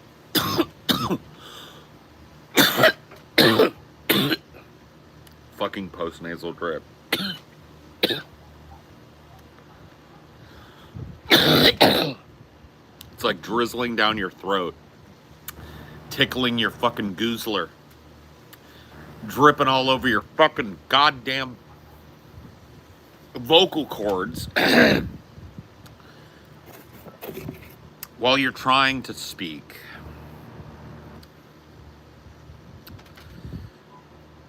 Did you get along with most of your principals? I made it, well, it was my duty. So here was who I reported to. Here was my chain O command. You got it? I was an NSA, Network Systems Administrator. I had 3 sites that were my sole purview. Directly above me, so the person I reported to, were my site principals. So they were my direct bosses. So it didn't come down to having I made it a point. I'll tell you a story, and I don't think he would mind me mentioning because he was a fucking public figure. His name was Mr. Harmon. He was the sternest fucking principal that I ever worked for. Also, my biggest fuck up ever at the job was on his watch. It was not cool. But when I started working there, he didn't even have time for me. Like, he was like he wasn't mean, but he was very dismissive. And every time he saw me, he was like, how's that project I asked you to do? Or whatever. It was very like, I'm your fucking boss and I want to know what the fuck you're doing here, buddy. Right? But I could not allow that to stand, not for pride reasons, but for work reasons. I needed him to see me as a resource and use me as such.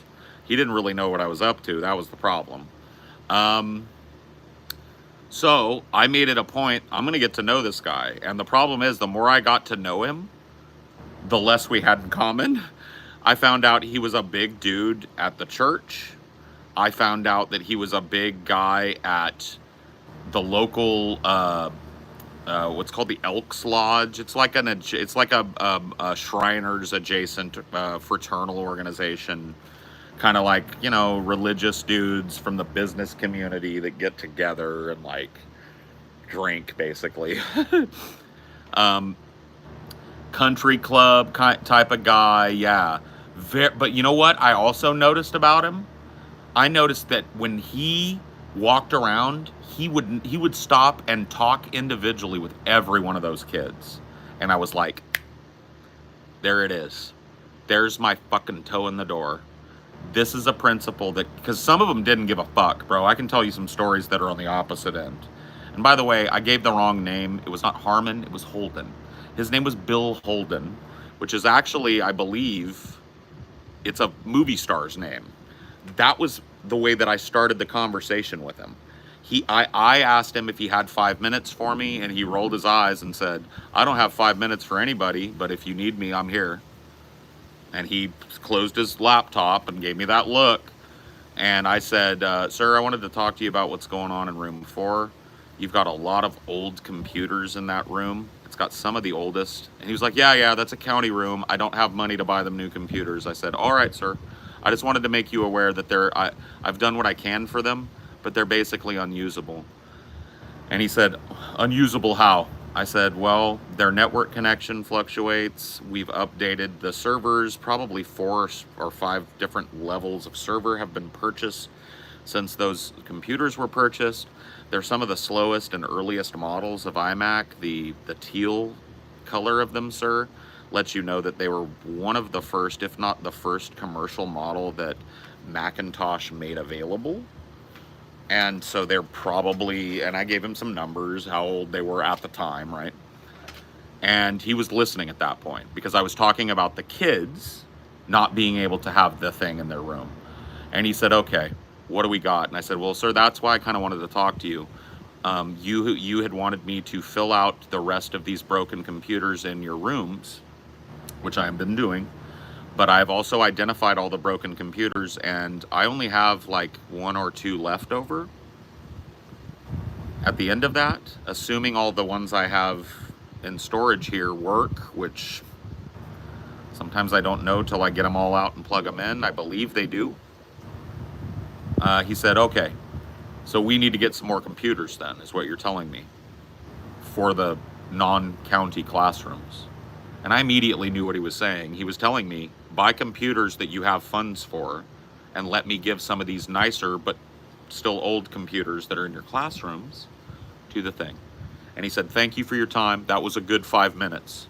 And I shook his hand and I said, sir, not to belabor you any longer, but are you related to the William Holden? And his face fucking just, he was like, no, I get that all the time. You're a fan of old movies. And I was like, oh, I loved him and whatever. I fucking had looked up what he was in. I really don't know much about William Holden. I was in the door. Found out this man was an avid barbershop quartet guy. And because I could sing, I could do 2-part with him. So I would meet with him and he'd go like, do this with me. Hear them tumbling down, and you take the hear them. He loved me because I could do that falsetto. Oh man. So we went from grumpy, he thought I was a shit-heel hippie fat boy that was just raking in the money, hardly doing anything, and we worked together after that day.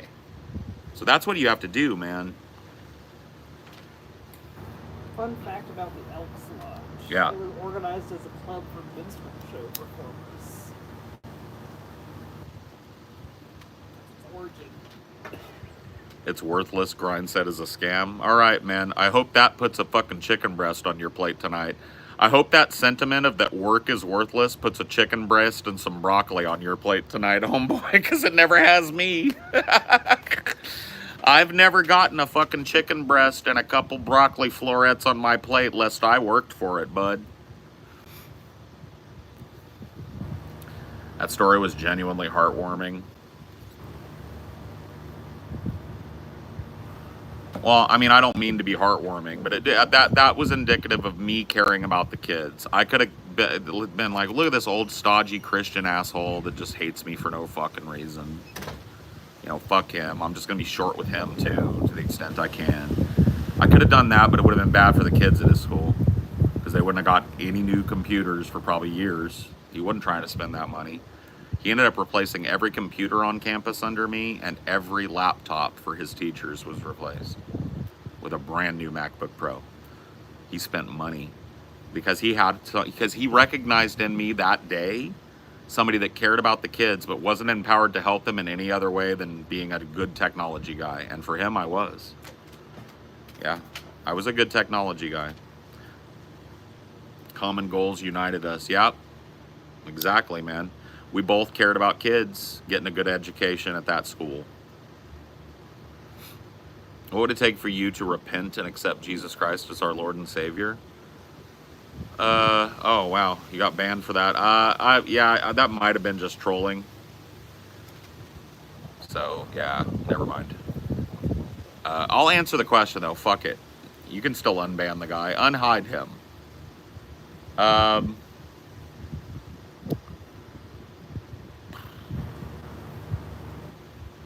So the truth of the matter is I did that already. And if you're a Christian, especially an evangelical Christian, once saved, always saved. I was either 14 or 15. I think I was 15. My parents dragged me to some fucking church function. It was some community event. They did a thing for kids in the chapel. I sat through it. And at the end of it, the priest said, look, if you felt anything today or if you feel anything now and you'd like to come up and give your life to Christ, you can come do it. And I watched as a couple of kids did it, and I started to feel this feeling like I wanted to do it too. And so I raised my hand and I did it. Now, I got down on the altar and I accepted Jesus as my Lord and Savior or whatever. And that was that, right? So now I would call myself an atheist now. I wouldn't call myself a practicing Christian, but once washed. Do you ever find the messed up, inappropriate things on the school computers you had access to? I've talked about this before. No, because I was a good sysadmin.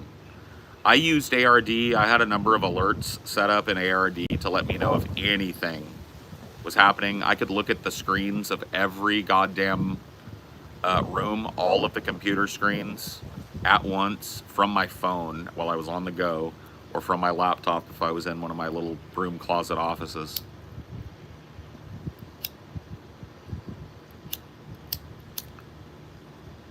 So yeah, I did. Kids didn't get away with shit. People are like, oh yeah, they did. They probably used the VPN. Dude, any VPN accessed on an unregistered fucking admin machine from that campus made my phone go ding, ding. And I knew exactly what room it happened in and exactly what computer position it happened on. I could call that room with the room extension. The teacher would pick up and I'd say, could you tell whichever student is sitting at computer number 2 in your room to stand up, please, and get off that computer and stop touching it immediately? Don't turn it off, please. I'm on my way to your class. Okay.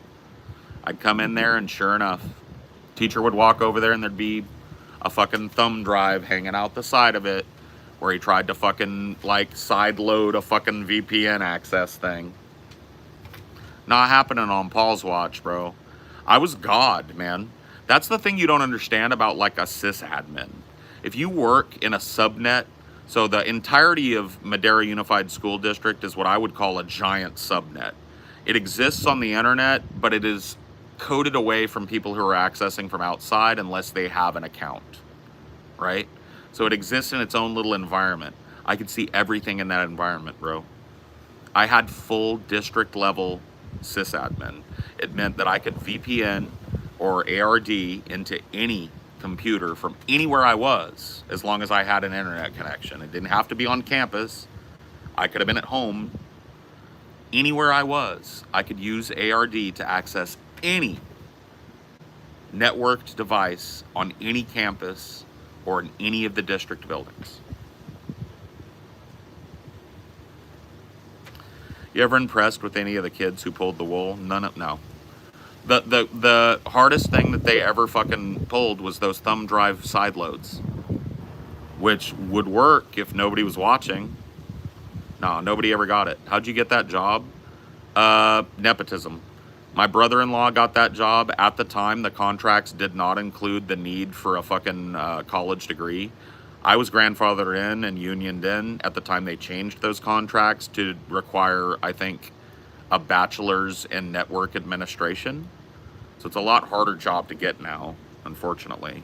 But I kind of used him as a contact to get an interview with the director of data processing, which was the anachronistic name of my district level department. Data processing. The head of data processing was a really nice guy named Steve Emery. He was impressed by me when he met me. He gave me some tasks to do that were basic, that showed that I had basic computer knowledge, if not Apple knowledge. And he hired me. When I was in high school, they had hired a student to help with tech, and he hacked everything. This was a troubled teen school. Oh yeah. Oh dude, I could get into shit that I like. Dude, I was a mandatory reporter, and I had to go through a full federal background check to work at the school district. And the shit that I had access to, if I wanted to, would have made most people very afraid of me. In fact, a lot of the teachers were afraid for the wrong reasons. I started to see this like trend on campus. A teacher would say, oh, my laptop isn't connecting to the Promethean board, and I didn't want to have to tell them how to unplug the fucking power on the Promethean board and restart it, because that was typically what fixed it. I'd go in there and I'd see that they'd have these MacBooks, right? And they have a piece of tape over the camera. You know, there's a camera on the top of the screen on a MacBook. And so I saw it happening all, like, not just at my campuses. I started seeing it all over the fucking place, right? And so I eventually asked a teacher one day that I had a really good rapport with. I was like, what is this about? Can you guys tell me what this is about? And she got like this look on her face, and she was like, okay, I'll tell you. I don't even know if it's true, okay? And I was like, oh shit, what? She was like,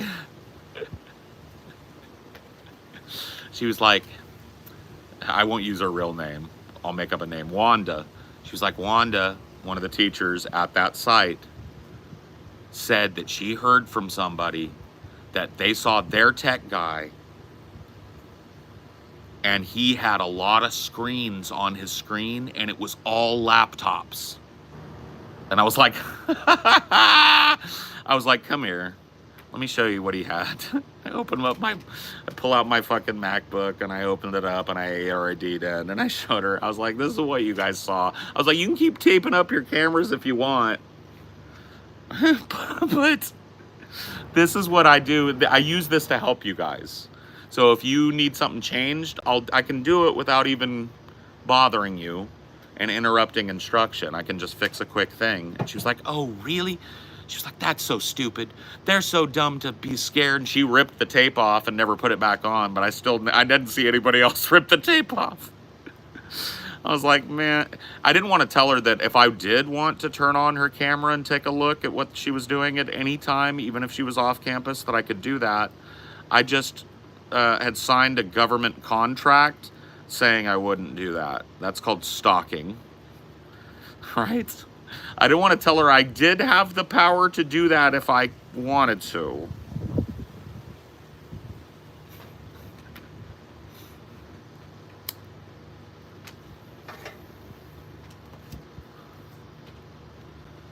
They sell laptops with those built-in privacy slides. I know, it's fucking just like lame. People just don't understand, man. I could take control of your laptop at any time, even if it's asleep and you're asleep. As long as it's on and networked, I can do anything I want with your laptop, bro. If you're on my network, if I'm your sysadmin, I've got account level control. I can read your emails. If I'd never need to do that unless I'm helping you find a lost email. I could read your emails. I could access your fucking browser history. No, I'm not a hacker. I'm just a dude that got 8 years of on-the-job training managing an Apple network.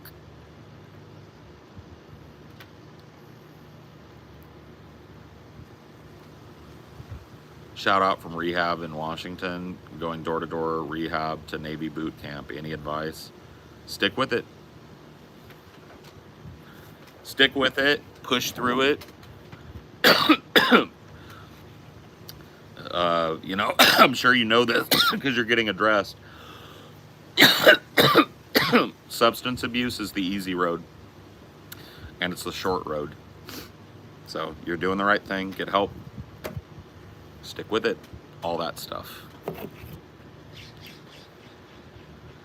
Cybersecurity starts with people.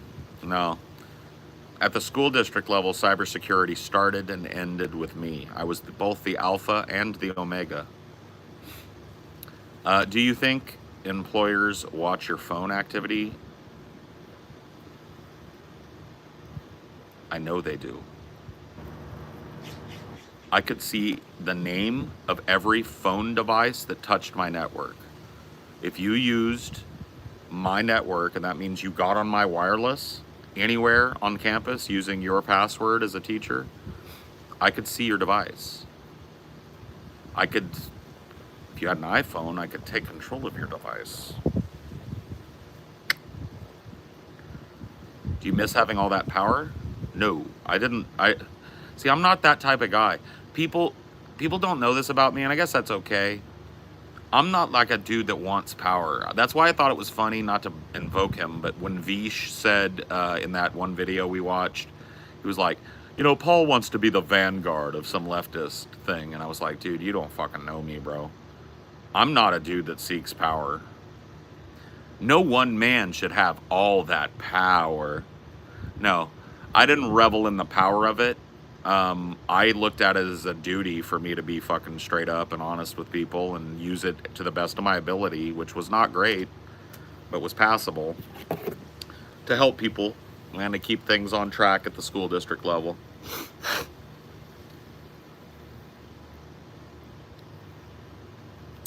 Yeah, my job was remote, but only in the sense that sometimes I needed to be in two places at once. Sometimes I'd need to handle a couple of things that I could ARD into for like from one of my campuses without going there because I had a bunch of shit to do on that campus. Yeah, it was like, it worked as a doubler for me. It made me able to be in two places at once, which is, you know what I mean?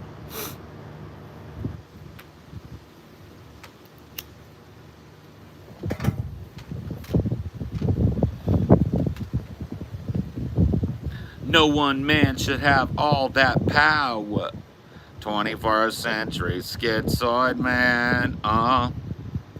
Hey,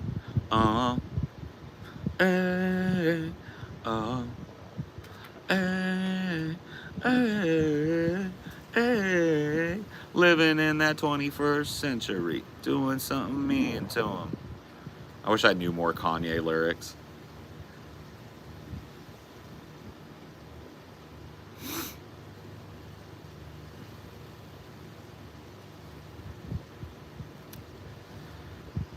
Kanye's production, see, that's why when people hate on Kanye, I'm just like, shut up, man. I don't back his politics or what some of the crazy shit he says, but as a producer, he's still second to none, bro. You got like 3 names that I'd put in the room with him, maybe as producers.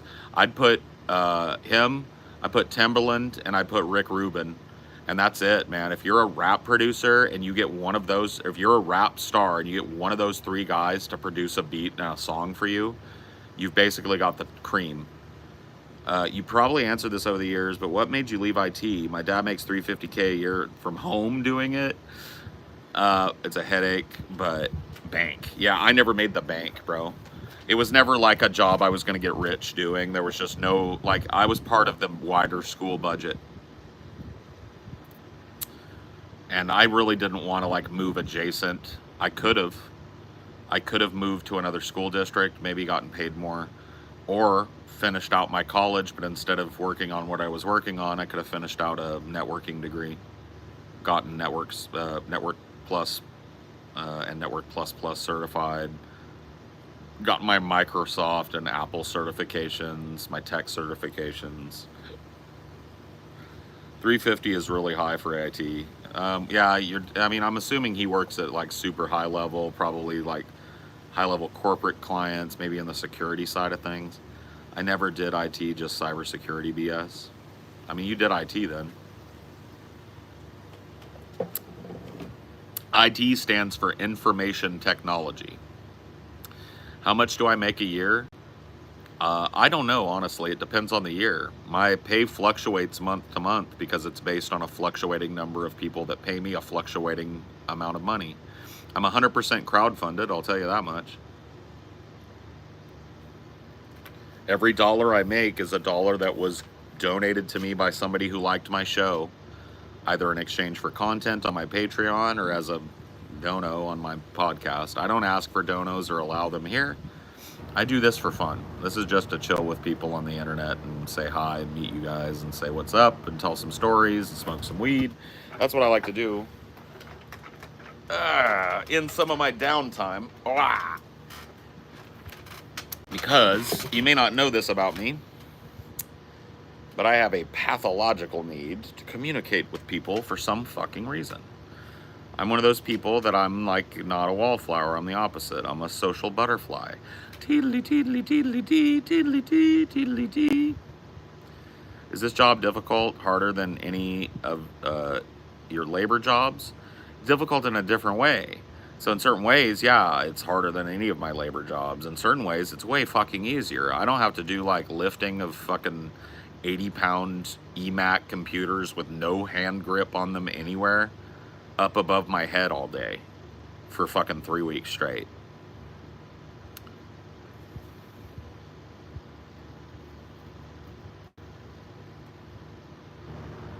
'21st century schizoid man. Are you gay? I'm bisexual. So I'm a little bit gay, a little bit rock and roll. I don't know. You're cute. Thanks. I'm also old and kind of fat. How long till you go crazy, stranded alone on an island with supplies and shelter? Okay, we're going to have to dig deeper, neuroseancer. And by the way, I said I was going to try and add 2. You're number 2, friend. Welcome to the Standard Moderators Club. You're now a specter, my boy. You don't have to do anything. You're just another name in the crowd that can handle things if need be. Now let's dig into this question. I got to ask some clarifying question. What do you mean by supplies? What do you mean by supplies? What do I got? Do I got just like an axe and some fishing line or something? Or do I got like MREs for a year and like a full suite of like safety gear and raincoats and like a really good sturdy canvas tent that's waterproofed? Like that would be supplies. Do I have any of that? I have a volleyball. I'd be dead by... Okay, so you guys seen that movie Castaway? You know, like 30 minutes in when he hasn't grown the beard yet and he's wandering around looking at the bloated corpses of all the people that died in the plane crash? I would have died that day. That day. So the movie would have been over at like 30 minutes. You would have got to see me as a... You would not see me as an Amazon boss or whatever. You would not see me crash. If I survive, you know, the survival was just luck on his part. Then I probably would have got to see some of those bloated bodies, and I probably would have froze to death that night, or gotten eaten by something on the island, or cut my foot and got tetanus and died, 2 days later from just like starvation and tetanus poisoning. So anyway, yeah, the latter. You are comfortable for a long time. Okay.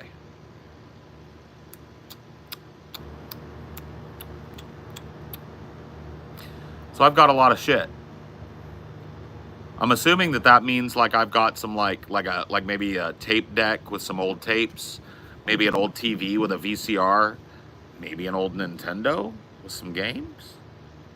I mean, that'd be supplies. Can I have that luxury or nah? Is that too much luxury? No communications equipment, just an old NES, 50 assorted games. I don't get to pick. A TV with a tape deck at the bottom of it, and 50 movies of assorted picks from the 80s and 90s. I don't get to pick. And like a tape deck with, you know, just some basic old tapes, like 100 tapes maybe. Can I have that? I'm honored by the wrench. I shall wield it. Yeah, no problem. That's acceptable. Basic entertainment. Okay. How long would I survive? Forever. Dude, I have a facility for so I just got done telling you that I'm a psychopath that needs to talk to people all the time. That's why I do these. But that is, I'm what's called an ambivert. I don't know if you've ever heard that. People say extrovert, introvert. I'm an ambivert. I can switch from this to just wanting to play Ghost of Tsushima and never talk to a person again like that. So if I just went in and dove into that fucking like library of old movies, because I'm a serial rewatcher, so those movies would last well beyond one watch. I would have the ability, I think, to survive for a long time if I, you know, had basic survival gear, weather gear, a good shelter. Yeah. If you only have one film to watch over and over and over on that island, what movie would that be? I've thought about this, bro. And it's not even my favorite movie, but I would take The Big Lebowski. The Big Lebowski, bro. It's not even what I consider to be the best movie ever made. But I think it is the most rewatchable movie ever made.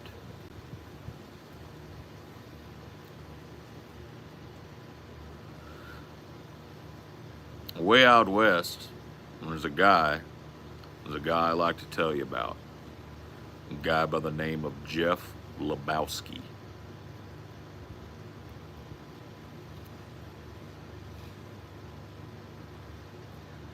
If I had a laptop with The Sims on it and some Ensure shakes, I'd be fine.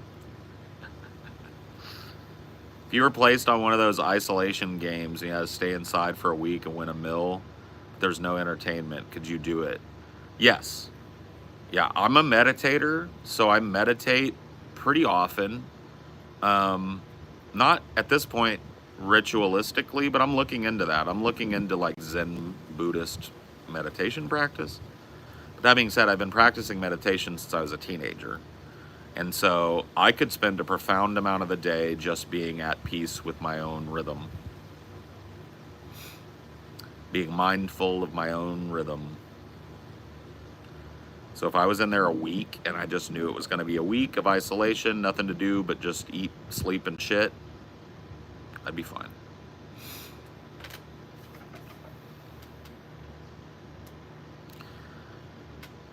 I don't know what Kundalini energy is, buddy.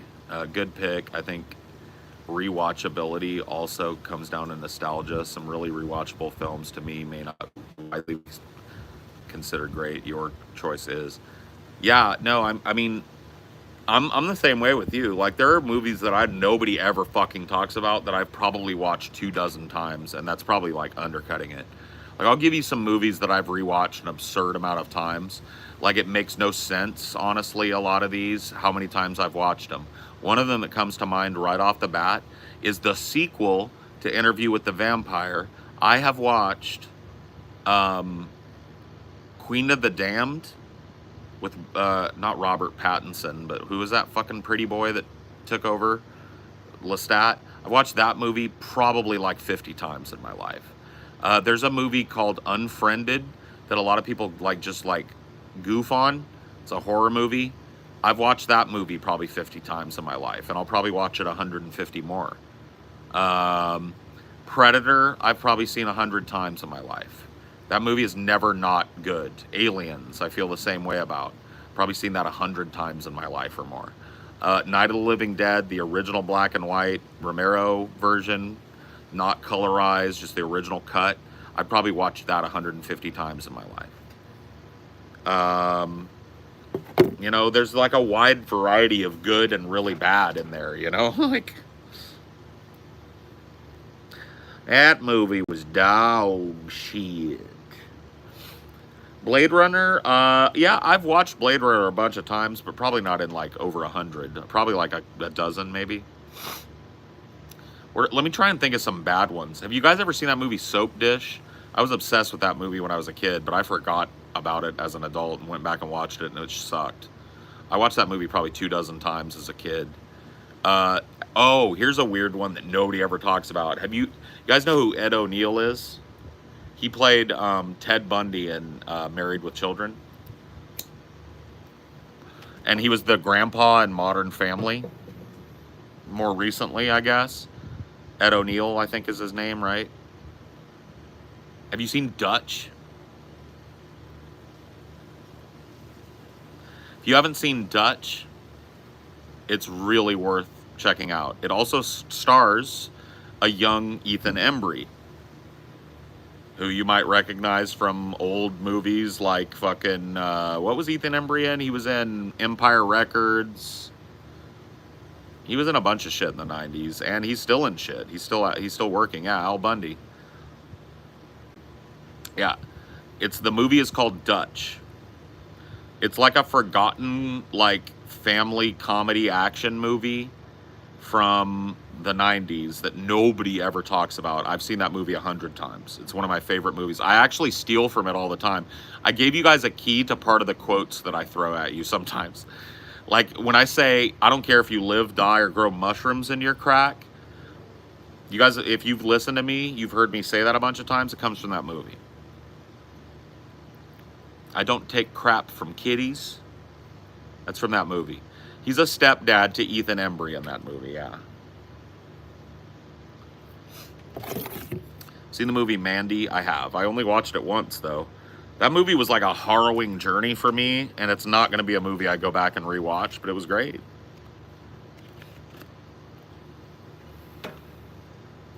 He's the stepdad in that. Yeah, he is. You know another movie that I think is pretty cheesy, but I've watched over 100 times? Easy. Have you guys seen, and it stars some big stars, Deep Blue Sea? I've seen that movie over 100 times. The Shining, I've seen it over 100 times. But that's true of every Kubrick film, maybe with the exception of the one I've watched the least is probably like Fear and Desire. Like his early films, some of those I've only seen 2 or 3 times. Some of them only once. But like his main kind of like 70s and early 80s and 90s pantheon, I've seen all of those movies with the exception of Eyes Wide Shut probably 100 times.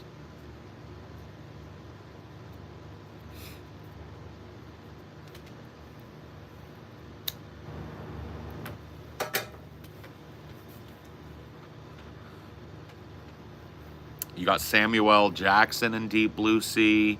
You got LL Cool J in Deep Blue Sea. You got Thomas Jane in Deep Blue Sea. You got the whole crew. Oh, Stellan Skarsgård. Yes, that is fucking Baron Harkonnen from Dune and Dune 2. He's in that movie. Dude, you got them all, bro. It's an all-star cast. Oh, you know who else you got? You know who else you got in Deep Blue Sea? You know I don't know, remember her name, but you know the actress that played Tony Soprano's sister? She's in that movie. She dies a fucking crazy death in that movie.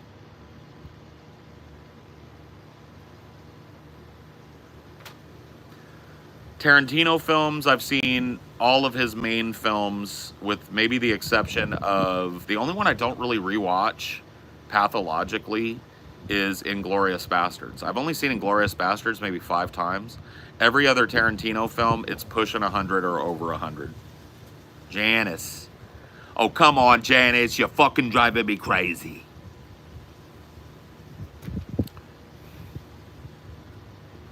The watch is sick as fuck. Thank you. I talked about it at the beginning if you want to know what it is. I'm not going to bore people with it. I know people don't give a fuck about no watches. Color scheme goes hard, very 90s. That was the point of this watch. This is a stainless steel watch with a double battery. It's got a sapphire crystal.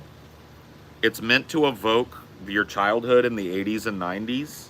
I bought this one because it just felt like 1991 to me. And it would survive a fucking, if I got in a fucking fiery car accident, this would work. I'd be charred lava on the ground and that would work. That's what I love about it. It looks like something that came out of a Cracker Jack box, so nobody's ever going to probably steal it off of me. But it's actually a legit cool watch. I don't think it comes in red. It comes in this, the other one, I might get another Group C. I've had my eye on one. I've spent enough on watches this year. But the Group C that I want to get next, I think, is, it's yellow on black. Yellow with the, have you ever seen the digital watches that have the dark face? So it's black on black and yellow, black and yellow, black and yellow, black and yellow, black and yellow. But there's a couple of them. There's one that's got the brushed stainless steel, because it's all of these are stainless steel. These are just enameled or lacquered, sorry, stainless steel.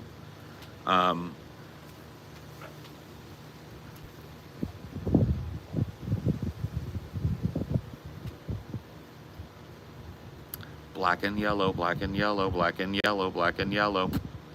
So I'm probably going to cop that as long as they keep selling the Group C, which Autodromo is a great brand, man. They also have some stand-up mechanical watches that I might look at one day, but there's a bunch of mechanicals that I want to get before that. And I'm not really looking to buy another digital right now. I've got two. That's two more than I thought I'd ever get when I first started looking at watches. But this is my most wearable watch. Peep this. I don't know if you guys will be able to see it. Watch, watch, watch. Nah, it's not going to show up for you guys. Hold up, wait a minute.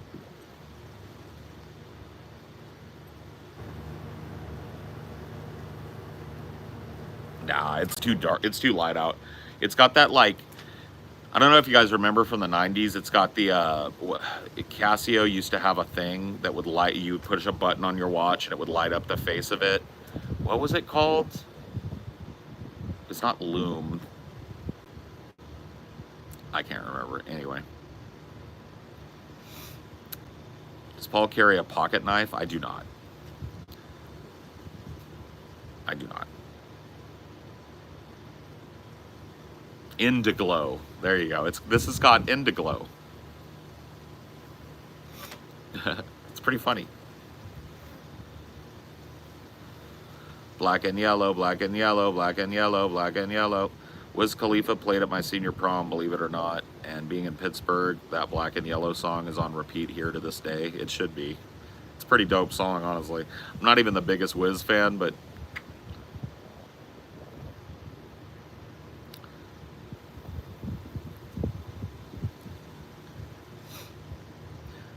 what's going on here? We're just talking, bro. You're free to vibe, but you don't have to. We're just yakking away out here.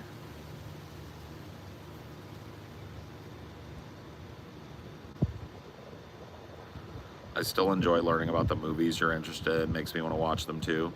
All right, yeah, I was enjoying going through that list when I got watch sidetracked. Let me think of a few more really crappy movies. I mean, these are well known, but they're still crappy. I've seen The Room probably 50 times. I've seen Troll 2 over 100 times. I've shown Troll 2 to like 30 or 40 people in my life for the first time. I'm an evangelist of Troll 2. I'm a goblin. Okay, I'm from Nilbog, bro. Troll 2 is it's the worst movie ever made, in my opinion, and the best worst film ever made. It's a pleasant stream today. It kind of is, yeah. We're not getting mad and shit. You know, it's been fun, man. Sometimes, I gotta be honest with you, man. You guys catch me on a day where maybe I'm not stressed, but my energy is up, right? Like, I have to manage my energy flow as part of my job, like in terms of my energy expenditure. And sometimes I need to get the edge on before a show. It's like yesterday, I did one of these before the show, and it was a little shouty yesterday, but the show I was overflowing, dude. I hit my peak on the show, bro. It was nice. A lot of people said that was the best fucking Onion Nuggets in a long time, dude. A lot of fans said it was the best podcast they'd seen from us in a hot minute. And I tend to agree based on the fucking way I felt throughout it. It felt great, man. Just a lot of energy to it, a lot of fun, a lot of friendship, a lot of good vibes, but just a high energy show.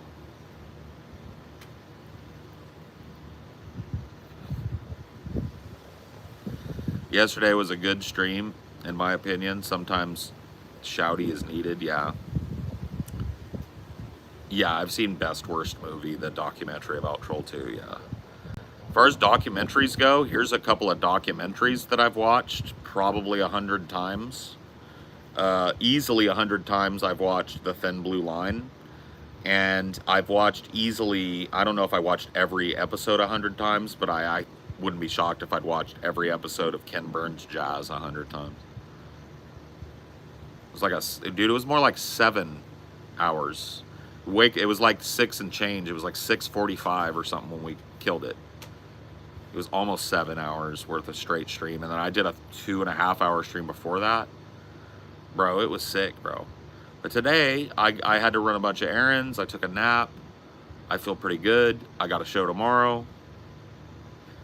You know what I mean? You guys won't be seeing it because it's a true DFF that I'll be recording with the guys tomorrow that I'm working on the research for, and Amelia's doing the research for actually right now. If you watch that Gigi Allen documentary a bunch of times, yes, hated Gigi Allen and the Murder Junkies. I've watched probably at least 70 or 80 times, maybe way more than that. It's one of my favorites. I've watched Bowling for Columbine probably 50 times. I still like rewatching that. I think that's probably like Michael Moore's greatest achievement. Watched Fahrenheit 9/11, but way less, maybe like 10 times. I think that one's really good too. I like Roger and Me, but I've watched it less. I've watched it like 5 times, 6 times maybe. I'm trying to think of animated films I've seen, because a lot of these apply. Like, I don't watch them anymore, but in my teens and 20s, I watched a lot of Disney. So I've probably seen The Lion King 200 times. I've probably seen Forrest Gump 200 times. Not that that's Disney, but I've seen it 200 times at least. I'd be shocked if it was less. Probably seen The Little Mermaid 200 times. Talked about Dear Zachary as a doc a while back. If you have to see it, you should. I've seen Ghost in the Shell, but not 100 times. An American Tail, I've probably seen 30 or 40 times in my life. That's a good one. Secret of Nim, I've probably seen 40 or 50 times in my life.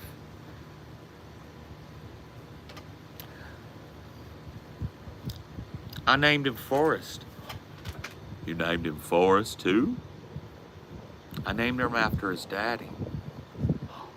He got a daddy named Forrest? You're his daddy, Forrest.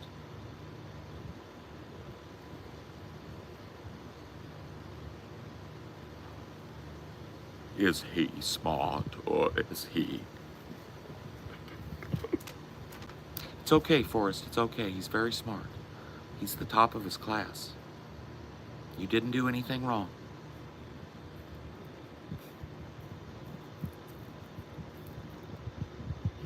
What a movie, bro.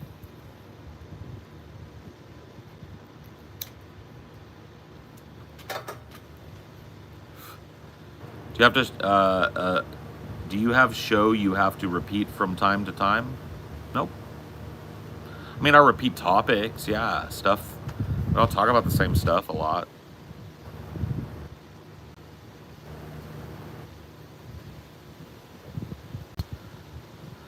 Jenny was low-key a terrible person. She was, but at the end of her life, she did her best. She knew that little Forrest would be better off with the man that she had abused her whole life than anybody in the world. And she was right about that, if wrong about everything else. I've seen Willow a bunch of times, but not recently, bro. Cube. I've seen Cube probably 150 times in my life. Bram Stoker's Dracula, probably seen 150 times in my life. People Under the Stairs, I haven't seen it in a long time. I'll have to watch that again. But I probably watched that a dozen times or more. Any other sci-fi horror recommendations for us? I really enjoyed Cube. Sci-fi horror. Yeah, man, it's hard to come up with shit right off the top because I've seen a lot of films and very few in that genre really stand out that I think you might not have seen. Like, I could say the Alien franchise, right? So all the way up through 3, I'd recommend.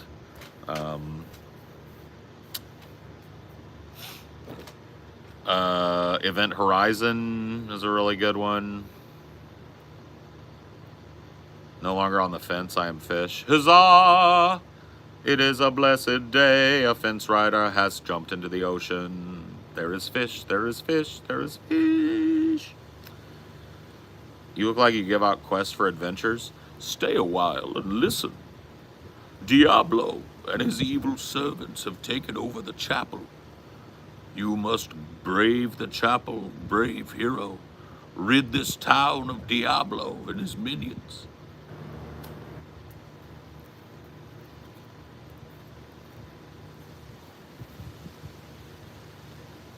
By the way, Diablo 1, greatest soundtrack ever.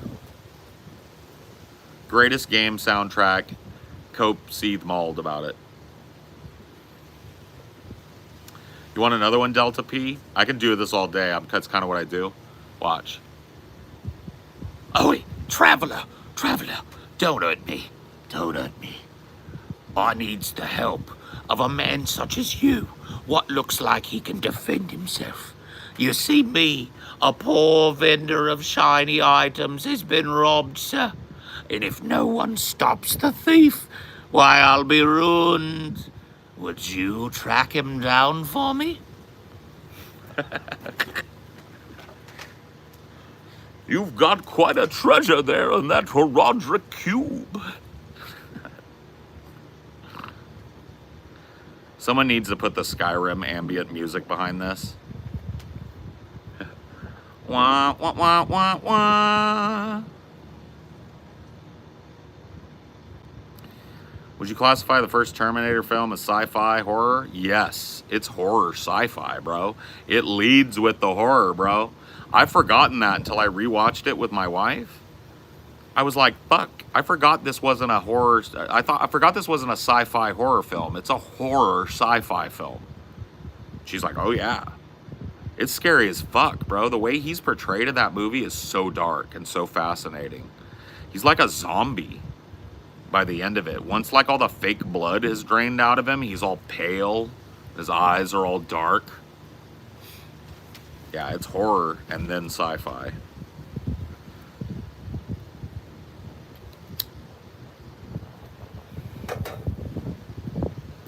Nah, man, it needs the fucking Tristram music. Brang, dang, dang. Brang, dang, dang.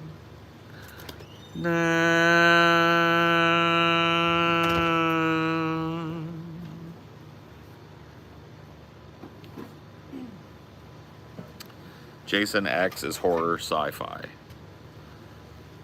Jason X is schlock horror.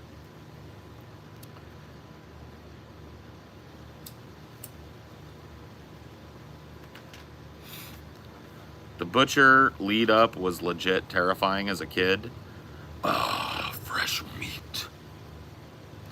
Dude, I probably pooped. I probably let a little dumpling slip out the first time that happened to me when I was playing Diablo 1 as a kid. I'm not even gonna front. Because you're not ready for that shit. Nobody can prepare you for that. Dude, you're just playing this game. You're just starting to get good at clicking on the monsters and making them die. You walk into this room and all of a sudden, like, it lights up in there and it's just human corpses are everywhere, all chopped up. And then you hear hella loud out of your speakers, ah, fresh meat. And this fucking thing charges you with 2 butcher knives. And you die. Bigfoot, is that you? Take a picture, hold up. I helped somebody earlier with this. I'm gonna do it for you again, right? I'm gonna try and look like Bigfoot, but you have to take a screen grab, okay? And you can say you found him. Here we go. Like I'm passing by, right? So I'm gonna be like, did you get it? If you didn't, I'm sorry, I can't help you again, but hopefully you got that screen grab. Hopefully you got that screen grab. Now you can post that and you can say like, dude, I think I found Bigfoot. He ran away after I took a picture or whatever you want to say, bro. Not blurry enough? Well, you can blur it up. You got it? Thanks. Yeah, you can blur it up. This guy Hank knows, dude.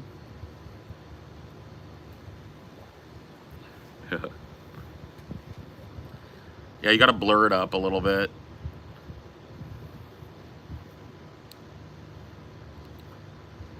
I remember playing Diablo 3 for the first time with low brightness settings. It was scary as hell. Yeah, Diablo 3 was never scary for me, my guy.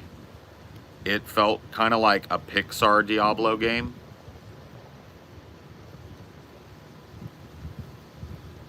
Malthael was a terrifying boss.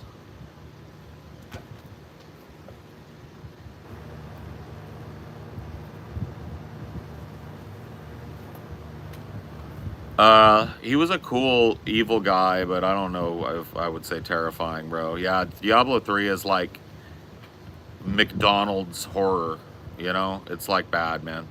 The first game was legit frightening, bro.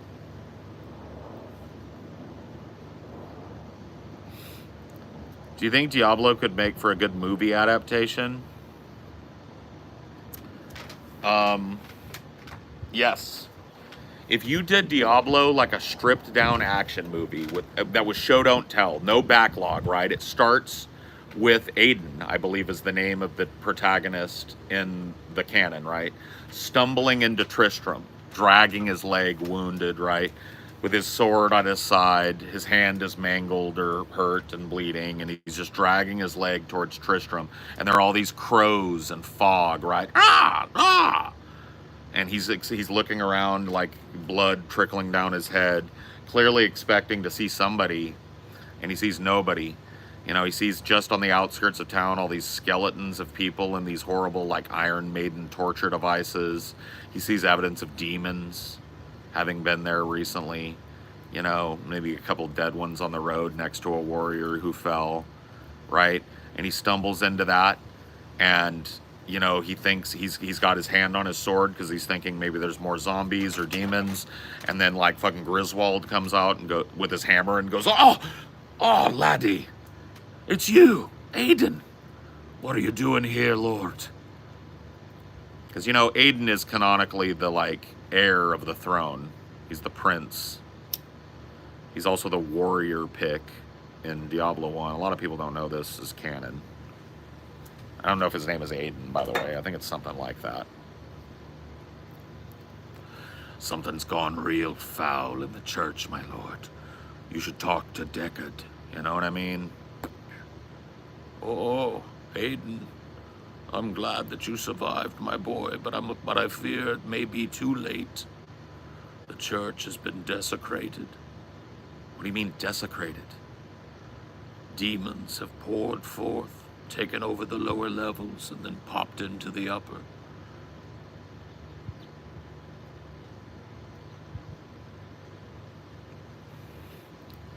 Then he goes, you know, he heals up. He goes to see, what was his name? Wortham or whatever, the healer. You could meet Wirt, the peg-legged boy. You know, he could scare him at one point. Sorry to scare you, sir. Thought you might could use something. This amulet. It's covered in blood, but it shimmers with magical light, you know. What is that? Where did you get that? Who did you steal it from? Oh, I'm no thief, sir. At least not from humans. Live ones, anyway. I got it from the cathedral, sir. Deep down, laying on a corpse. He don't need it. You might. I don't know, maybe Dobby. Yeah, you can get the guy that did Dobby to do the voice for it. This could be a cool animated film, too. It doesn't have to be live action, although I think with the right eye behind it, it could be a dope live action film. Dark as fuck, too. Just corpses and gore everywhere. No holds barred. Aiden Leoric walks in as soon as he's healed up and patched up from his wounds. He puts his old armor on. It's a little dented and dented and pit marked with rust and stuff, but it's still holding together. Gets his chipped sword, and he heads into the fucking cathedral for what would amount, probably in my manuscript, as it's taken place in my head here, about an hour. The final hour of the film would be him descending deeper and deeper, learning more and more as he went about the corruption and how it spread through his father.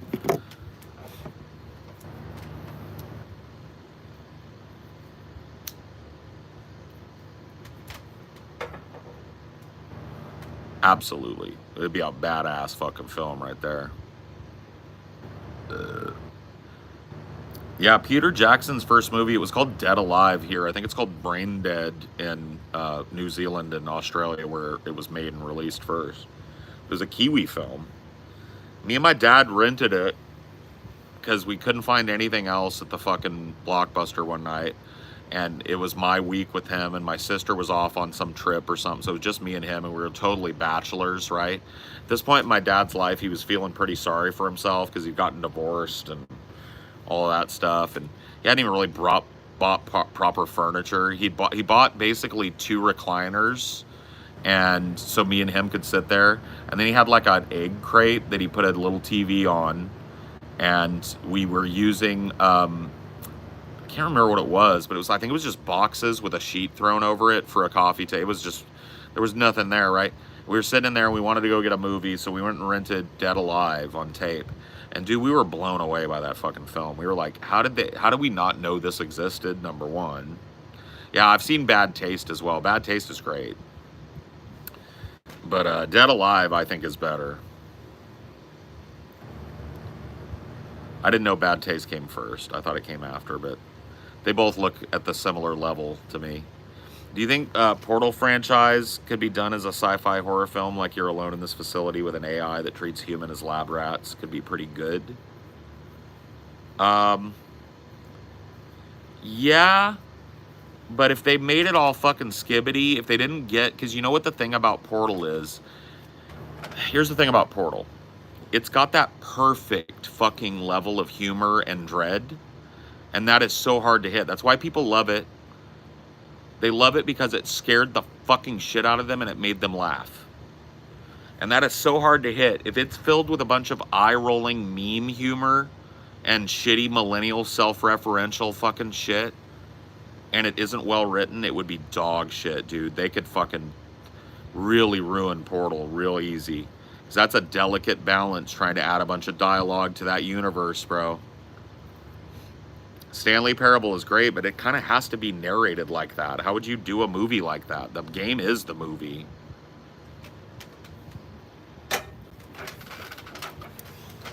Ugh.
Oh.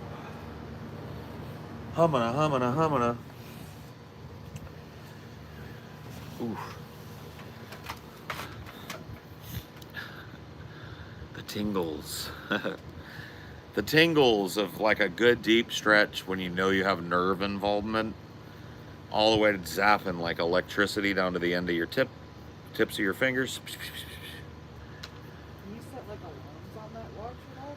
Yeah, That might be cool for your stretches, like give yourself a little like. yeah, you're right. Yeah, this watch is I kind of bought it because it's the one I want to wear when I walk, because it's like waterproof to 150 meters, I think, or something. So, or water resistant, as they say. They're not allowed to say waterproof anymore. I think there's one Rolex brand that has waterproof on the dial, and it's like one of the more expensive ones. It's an old fucking Rolex. Down to my tip, huh? I wonder about that sometimes, of like grunting and groaning my way through that. I wonder if they think I'm just getting a quick blowy out in the backyard. As long as you're not doing it on screen or implying that it's happening. I tell people what I'm doing. I'm stretching. I'm doing Well, yoga. say, like, even if you were, as long as you weren't like being. I guess so. What am I gonna do about it? They make a Portal movie, but like don't market it towards it's like a PG-13 audience. Well, yeah, that's kind of the problem that has happened recently, in my opinion, is that like so many movies that need to be hard R, need to be visceral and gory and explicit and violent. People are going for that wide audience, not just here, but like China doesn't like that cuss, sex, super, super dark stuff either. Yeah, like that's what I'm kind of worried about with that Chinese Three Bodies. It's rated TV-14, so I don't think we're gonna get. I mean, there's not a lot of like. Well, there's the one super gory scene. True. I'm That might be afraid that might be where the Netflix one wins, because that was a dope fucking that it scene. was gory as fuck. Oh yeah, dude, it was filled with blood and guts and viscera and gore. We'll see. I mean, so is the book. Yeah. It's one of those things, now that we're getting closer to seeing Ya Wenxia's story. Yeah. Now that he's discovered her, he doesn't quite know that she's the head yet. But once he finds that out, she tells her story, and then we get 3 chapters of her. So that better be in there. It better be in there, China.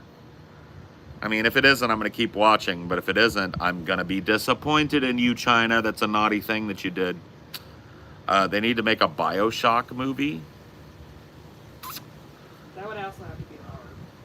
That would have to be a hard R film. That would have to be a film that got landed. You know who needs to do that movie? Guillermo. Yep. Yep. That needs that Del Toro touch. Oh yeah, those addict, whatever they're called. Splicers. Yeah, that's a Guillermo. Oh, I hear some Adam. You know, cracking and popping and moving all. Or do you think that could be a Cronenberg thing? Or do you think that's too? I think Cronenberg could do it, but I'd drop it right on Del Toro. Right on him. Popping and seething and writhing and Adam. And then, like, all of a sudden they pop out of it and they're like ninjas. You know, dragging their blades on the ground, throwing up Do you think sparks. they'd be brave enough to do the bad ending, to turn them into leeches? I don't know. Maybe. Maybe they could just shoot the 3 endings, or the 3 major endings.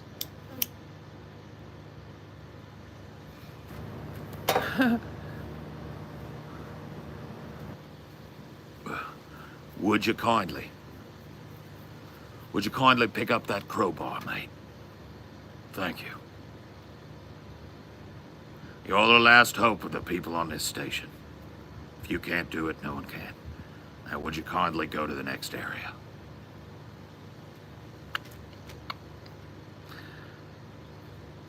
I can't do really good Scottish.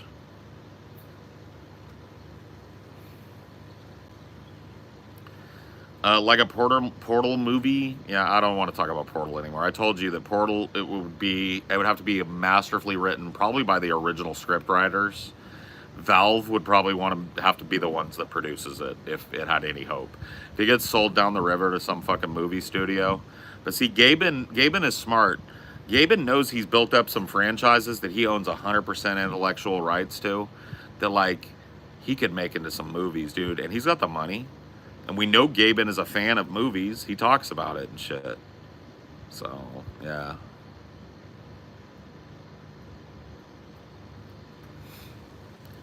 Think the new Gollum movies are going to be good? Probably not.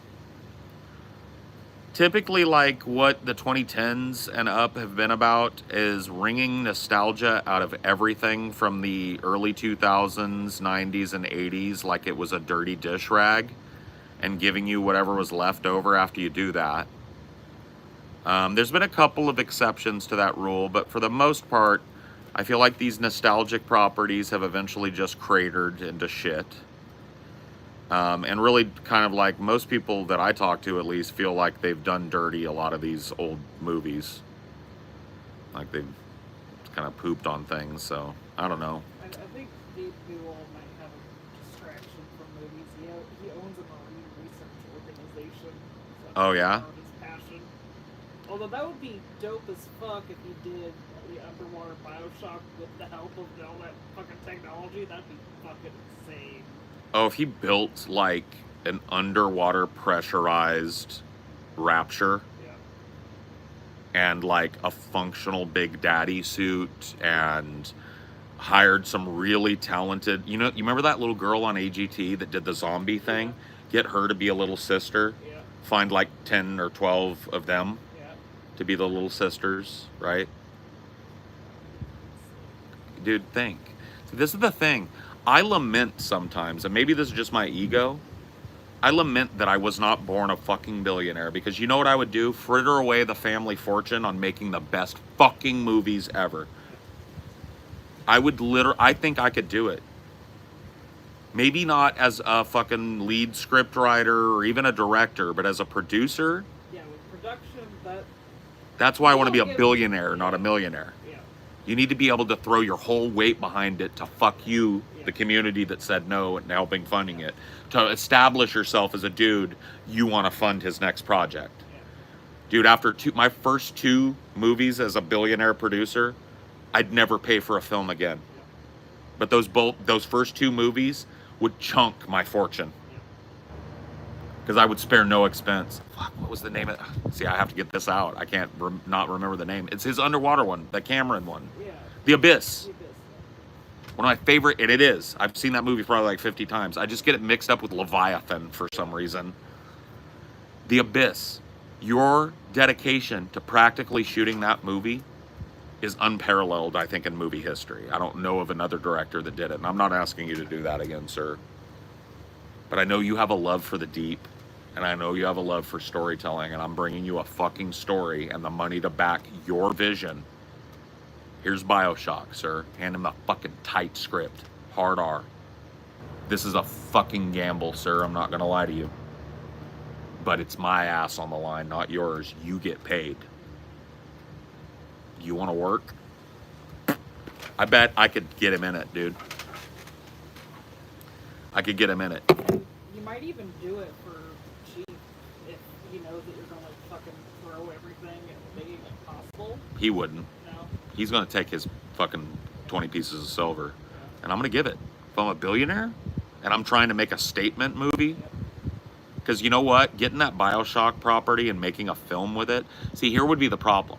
As a billionaire, I would be fighting with like Electronic Arts, who owns that property, and there'd be some fucking dork in their technology or their development department, their IP department, that thought he knew better than me. And it would be, and you know how to make that little gnat go away? I just pay them an obscene royalty.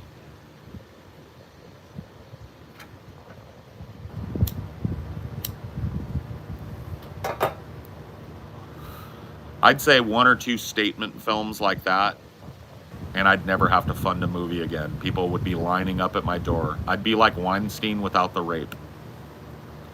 You know, Harvey Weinstein is responsible for a lot of careers, including Quentin Tarantino's. I'd be that, but richer. Less creepy. Way less creepy. Little bit creepy. Not like rapey, though. Do you know James Cameron basically only did Titanic as an excuse to dive? Yeah, I know. The dude is obsessed with underwater shit. That's the same. I've heard him say similar things about The Abyss. He wanted to putter around in like the top end submarines and dive suits and shit. He wanted to spend hours a day underwater. Tell us about a movie you'd want to make. I mean, if I'm making that statement piece, that Bioshock movie that I just talked about would probably be a smart one to do. I think a Fallout film, but hard R. So I don't know who owns that right now. Probably Netflix or. Oh, it's Bethesda and it's City, but both owned by Microsoft. Oof. Yeah, that's a tough one, but I'd have to pay an. But like doing a Fallout movie the right way, hard R, dirty, gritty, grimy, funny, but terrifying. Dedicated to that practical shoot. Those really good actors in every role. I mean, that might not be true. They might not own the rights to Fallout just because they bought the development company. I'm not sure. I don't know how it works, but somebody'd have to get cut a fat check. Was Obsidian there from the beginning or no? I bet Bethesda didn't get involved until later. No, Obsidian was the company that actually did New Vegas. They were like a secondary development house that developed New Vegas and then branded it as underneath Bethesda. Yeah. But yeah, if you look at it, it's Bethesda Softworks, Obsidian. Okay. Right. And they did a fantastic job with the it's a lot of people will tell you that's the best fucking Fallout game ever. It's also one of the buggiest. Yeah. Well, that's fucking Bethesda games for you. But everyone's so modded into shit that it doesn't matter. Well, it's why I think you should play like because they're super cheap now. Get fucking Morrowind, because those are all Bethesda games, right? Like get Morrowind, get Skyrim. I think you'd enjoy them. They're just the same thing, but it's just fantasy dragons. I don't like fantasy dragons, though. But you like them when we watch movies with fantasy dragons. Yeah, I don't like fighting with magic. But you have never played Vidya where you shoot magic bolt from hand at dragon.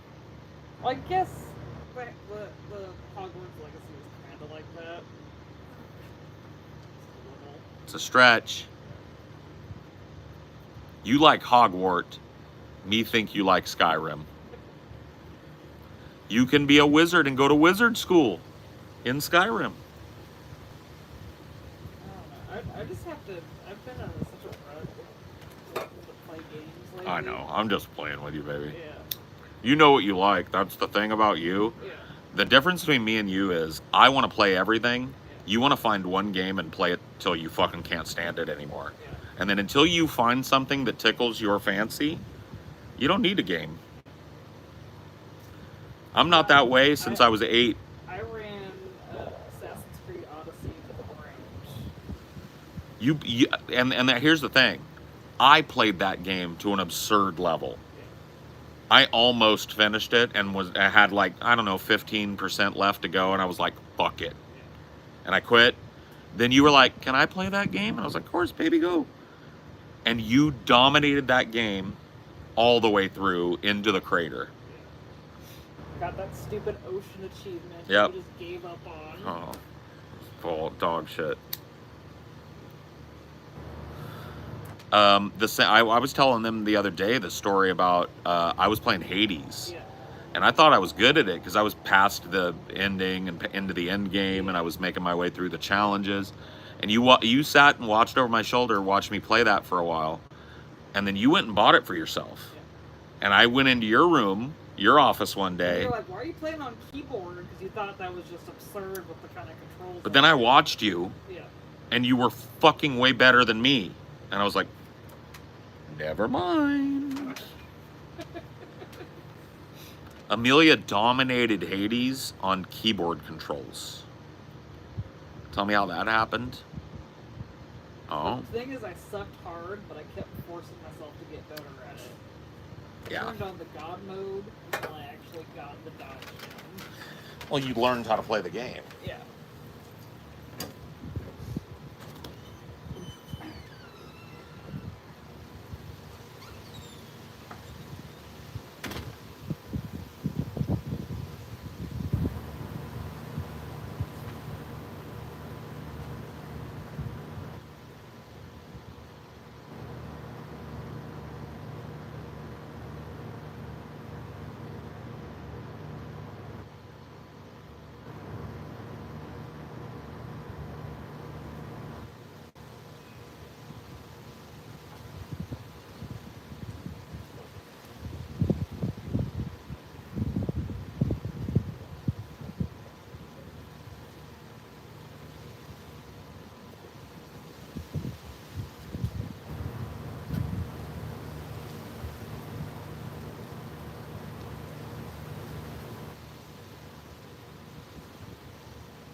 It's really me. I'm an idiot, bro.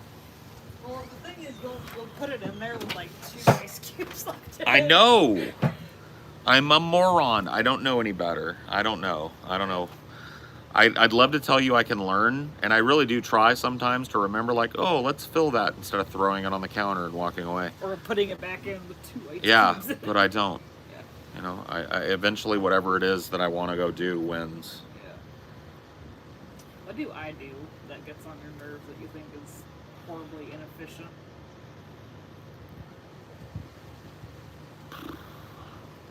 Going through the Rolodex of tons of things, trying to pick which one annoys me most. No, I'm kidding. Trying to find something that I would say you do that annoys me. You by like nature don't annoy me much, if at all. You know what it is? It has nothing to do with like housework or a habit of yours. It is saying that you're sorry for everything. Every time something happens, you'll say that you're sorry for it. And it's not that it annoys me, it's just like I want to hug you and hold you and tell you you're not responsible for all the evil in the world. It's okay, you know? That's the thing that, like, that's the thing I guess I would mention. Yeah. Nothing, you don't have any, like, habits or, like, proclivities that I can name off the top of my head that. I mean, the ice cube thing ultimately doesn't matter to me that much because you're the one that uses them more often than not. Like, you're kind of creating your own destruction with that one. I created my own prison. Yeah. True. I mean, you don't like ice, so it is on me to get the fucking ice situation figured out, not you. But you've done apologize to probably 100 times. I'll go, oh shit, there's no ice, and you'll go, baby, I'm sorry, and you'll go fill them all up, and I'm like, baby, what are you didn't even use them. Look, guys, and I'm not even making excuses for never changing, but at a certain age, you have to not only accept certain things about yourself, not as immutable, but as very ingrained. And you have to have a partner that accepts that about you too. Yeah. Like I said, They have to know it's not out of malice. Me giving you shit about it is just me. If you see, that's the thing. Yeah. There's another thing. Yeah. You thought you just gave me shit in there. Yeah. You politely mentioned that I was the one that used. You're like, yeah, I'd probably think about filling them more because if I used them, but I really don't ever need ice. That's how you. And you thought that was giving me shit. No. I make a whiskey sour every now and then. That's when I use ice. True. You do like a whiskey sour. I want to get a Midori sour. Yeah. Next Yeah, time we you do a gotta find shop, bar. no, Or we you can just get Midori. the stuff. Yeah, Midori is just melon liqueur. Yeah. And I'd have to look up what else is in it, but it's an easy fucking drink. It's just really tasty. Would you want an actual shaker, or you mind just stirring? The No, ice I in? want to make a big one though. Yeah. It's a lot of like mixer, I think, and then a little bit of liquor. Yeah. And so I want to make a big old thing of it, like you know when we get them big margaritas and just Yeah. sip away, that level.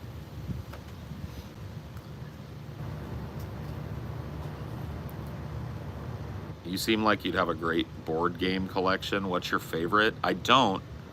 I do like board games. We do have a Dune game that I bought, but it takes more than 3 people to play. And we're 2 people. I swear to God, Cricket would be able to play it if we could get his attention, but he don't care nothing about We no also board game. don't have a table to put said board game on. We could play it on the what you call A it. coffee table. Yeah, It'd be tight though. it would be. But if it was just me and if it was a 2-player game, we could sit at either sides of that and play a board game. But that game, you need 3 people. And to be honest with you, if we could get Cricket interested in it, it wouldn't be fun because he would win. Yeah. He is way more conniving than either of us put together, and that's a conniving game. Yeah. It's called Dune Imperium. Yeah. So yeah, no, I won't lie to you and tell you I've got any board games other than that, because I don't. I played chess for a lot of years when I was a kid, but I fell out of love with it. Oh.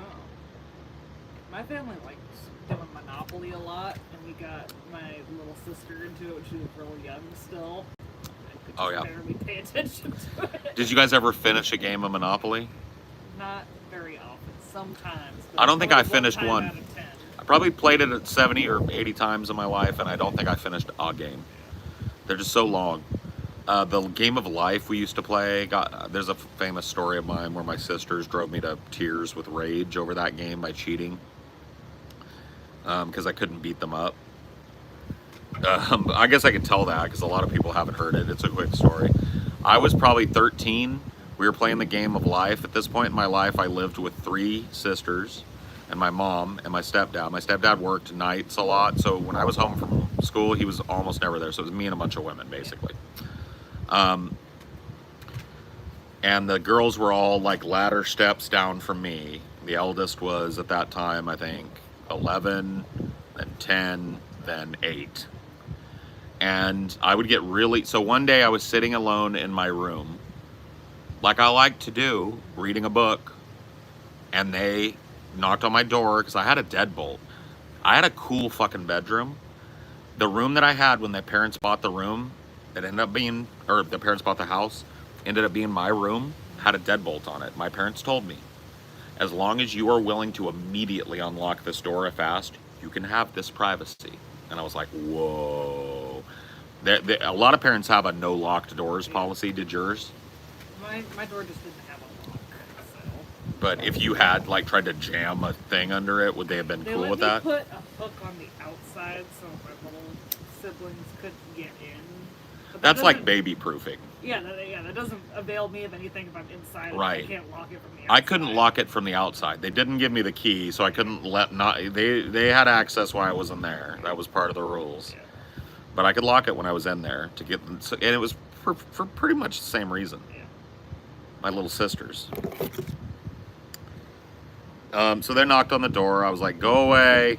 I don't want it. And they were like, PJ, please, we want to play a board game. And I'm a nice guy. You know what I mean? I hated and loved my little sisters, right? And I was like, what game you guys want to play? And they were like, we want to play Mousetrap. And I was like, nope, I'm not playing Mousetrap because that takes fucking like 45 minutes to set up and I'm going to have to do it all. And then you guys are just going to want to trigger the trap and then you're going to be bored. So you guys can do that yourselves. There's instructions that, and they were like, what about life? And I was like, that one's pretty easy to set up. All right, you guys do all the setup. I'll be out there in 10 minutes and I'll play life. Yay! So I was like, whatever. I finished up the little paragraph I was reading. I fucking like, went out there. They had all set up. They're sitting there looking all cute, smiling at me like. So I sit down and I'm like, okay, let's go. So life is a dice rolling game. It's like Candyland, but the object of it is to not be a poor working slob. If you end up at the end of life a poor working person that worked all their life, you lost.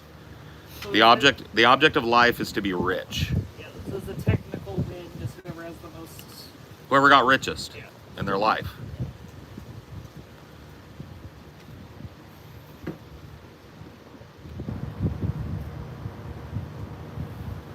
So we start playing, roll the dice, you land on a thing. Someday I got to do a little challenge. You got to fucking either go back or forward or blah, blah, blah.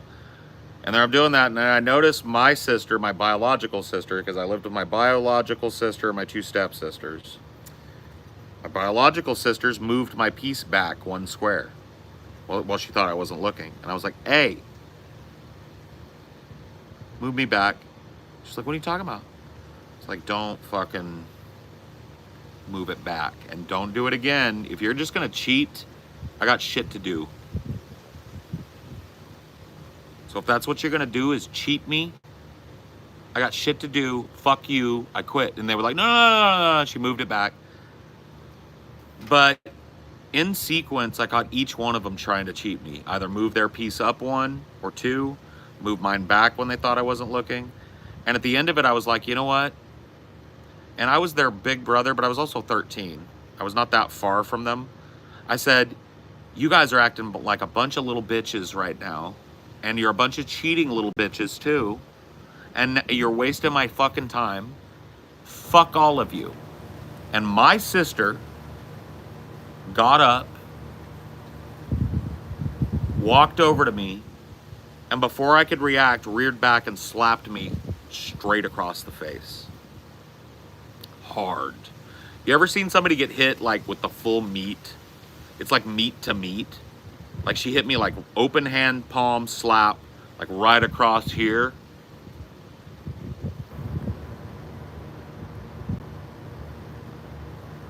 And so I had this like immediate conundrum in my mind because you get fight or flight, right? Somebody attacks you.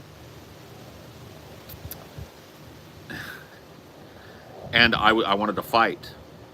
But the thing I wanted to fight was the giggling little girls sitting in front of me who were laughing their asses off at watching me get bitch slapped. I wanted to murder them. It was like I saw red in my fucking mind, and I saw myself like strangling my sisters, drowning them in the fucking pool, just like, and that rage had nowhere to go except for like,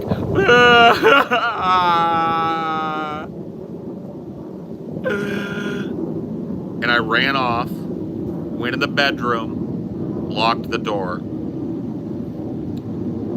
And so eventually my mom heard this commotion.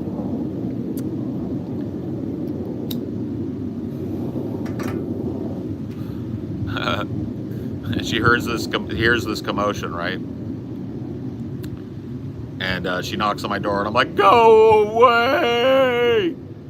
She's like, your sisters would like to say something to you, if you don't mind, PJ. They have something they need to tell their big brother. So I went and I unlocked the door, because that was the rule when Mom said, what? And they're standing there looking all sad. And they're like, PJ, we're sorry. And Mom said, sorry for what? We're sorry for cheating. And what? And we're sorry. And then my sister said, and I'm sorry for hitting. I won't hit. And my mom said, that's right. Now you can go on about your business, girls, and PJ, you can go on about yours. My mom walked down the hall. The girls stayed behind. And right before I closed the door, they were all standing there. And you know what look was on their face? It wasn't like, it was, all three of them had the same cat stare. Because Mom wasn't looking. You know what it meant? You're a little bitch. Yeah, it was Krusty Gap, bro. Krusty Gap and crew. That was the ponage I tried to use against my little sister because before she got braces, she had a gap between her front teeth. And I used to say it was all crusty. It wasn't. But I called her Krusty Gap. Because she would like try and snoop my business. And so I started calling her Crust Gap. And Krusty, and Gap Gap, and Krusty Gap, you know? But it was mostly Krusty Gap. And then she'd cry to Mom, and I'd have to apologize every fucking time. But you know what? She was crusty. You know what I started doing? Because she would get into my room and shit. Because I couldn't lock it from the outside. So she would sneak in, find my journal, and read it. And she started making fun of me because I was in love with this little girl named Audrey Flores. I was like 11, right? And Krusty Gap, fucking Krusty Gap, got in my room and read that. And then she was like, I wrote in the journal, I am currently in love with Audrey Flores. It's cute, right? And so I was having a fight with Krusty Gap one day, and she looked me right in the eye and smiled and showed me that big Krusty Gap. And she said, I am currently in love with Audrey Flores. And I was like, you little bitch. You were in my journal. You're not supposed to go, Mom, married. I'm not going to say her name. She's in my journal. Right? And then I decided the way I could get back at her, because I knew she was going to get back in my journal. She wasn't going to listen. Dude, Krusty Gap wasn't going to listen. She was evil, bro. Krusty Gap was evil. And so I started writing in my journal, hi, Krusty Gap. I want to write some stuff in my journal, my private journal, about my sister. Her gap is green and crusty, and it smells like musty, dusty, musty butthole coming out of her crusty mouth. That gap is stank. I hope both her teeth fall out. I'd rather look at her toothless instead of that crusty, stank gap in her stanky mouth or some shit, right? I wrote it in there. Dude, this is gonna fucking make you howl. This is how fucked up your life is when you're the only boy and you're the eldest too, on top of it. That's two different levels of responsibility. I got in trouble for writing those mean things about my sister in my own private journal. That she snuck into the room and read, and she wasn't supposed to. I got in trouble for writing a fucking diss track on Krusty Gap that she was never supposed to read because her ass snuck in and read it. How does that work? That is not justice, say I.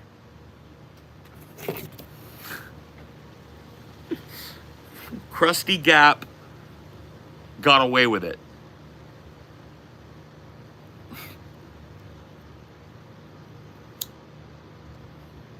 Your sisters were terrorists.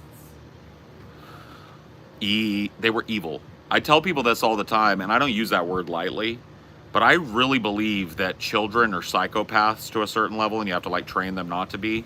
And I think when you get like, I don't mean anything by it, a coven of little girls together, that's some of the most concentrated evil on the planet right there. They have no heart. They have nothing but disdain for everything around them, and nothing but love for anything but themselves.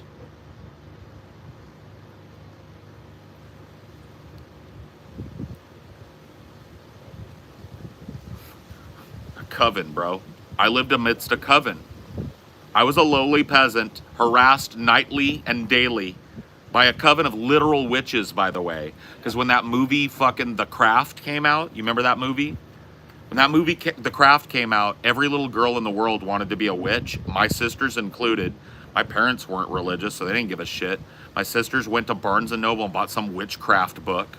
And we're doing rituals and shit one night when I got up to get a fucking snack. I went up to get a snack, and they are sitting in a ring of salt that they've made on the ground. They're burning candles, and they're going, Omni, meeny, moo. I can't remember what they were saying. And I was like, what the fuck are you doing, Krusty Gap? I need to get some milk and cookies. Excuse me, excuse me, excuse me. And they're like, shh, doing a ritual. We're calling the corners. And I was like, well, can you call the corners after I get my milk out of the fridge, Krusty Gap? Shut up. Mom's gonna wake up. She'll make us stop. She's gonna be mad. I was like, she's gonna be mad anyway. You guys use like half a thing of salt. I hope you don't think Krusty Gap and crew is gonna put that salt back in. I weighed the salt thing. I was like, I'm gonna tell. If this is heavier tomorrow, I'm gonna tell. I don't want dirt salt on my food. Shut up. We're gonna throw it away. Mom ain't gonna notice. She did. And I got my milk and cookies too. I interrupted the calling of the corners long enough to get milk out of the fridge and some cookies.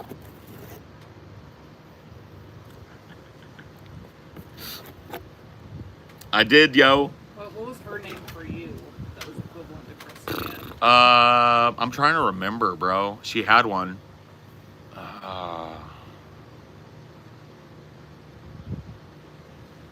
See, it's one of those things I probably put out of my mind because they tortured me with it, because they did have one and it's on the tip of my tongue.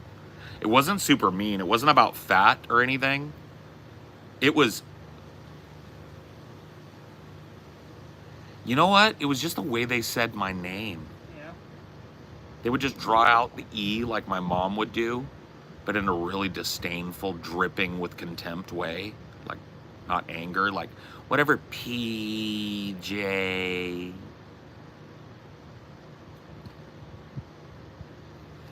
It really isn't that heinous. They didn't call me like, because they wouldn't, we weren't supposed to have, like, I wasn't allowed to call her Krusty Gap either when Mom was around. And I only did it when they were doing something worse than me calling her Krusty Gap to her face, and Mom wasn't listening. Because I knew I had leverage. You had to have, you see, I had to learn some hard lessons growing up in that household. One of them was leverage, man. I knew the concept of leverage by the time I was like 9. I knew about knowing about somebody doing something dirty and keeping it under your hat because you never know when you're going to need it. Blackmail. Yep, blackmail and leverage. Subtle manipulation. You have to learn that art. Because if I touched them, they'd fall over like Messi after somebody bumped him on the field. They'd fall over, scream, real tears would come squirting out. They'd grab their shin, which was nowhere near what I bumped, right? These are also the people that may be responsible for me being infertile because they would kick me in the balls when I wasn't watching all the time. So, like, I had to, dude, it was the jungle. And Krusty Gap was the leader. She wasn't the eldest, she was right in the middle. But she was the evilest. Krusty Gap led the other two around. They didn't know it at the time, but she was their little she was like Firuza Balk in The Craft. She was the evilest one in The Craft. Are you cool with them now? Yeah. I love all my sisters. I don't think they'd ever admit it. Do you think any of them would admit to what they did when they were kids? They have, kind of. Like my biological sister will say, no, but she knows it's true. Yeah. She never has any counterpoint. My youngest sister and I are probably like the chillest on the same wavelength, and she'll admit it was a crazy. She's very much like me. She grew up like me, self-deprecating, and she loves telling old stories. So she'll talk about all the crazy shit she did. She's not trying to front. And my my actually eldest of that trio, I haven't seen her in over a decade. Yeah. But we're chill. I don't think there's any hate. She just lives in a different state. Same, Paul had to deal with CBT on the daily. I mean, kinda, maybe not on the daily, but they would use it as a fucking shutdown button on me when parents weren't around. And we were latchkey kids, so sometimes, like, once I got into my teens especially, we were all expected to kind of just stay at home and be chill. And I was kind of in charge, but never empowered. I just had all the responsibility for any bullshit that happened, but I was not empowered to do anything about it. So I was placed in that position, that wonderful fucking position of eldest and only boy. Thank you. Thank you, America.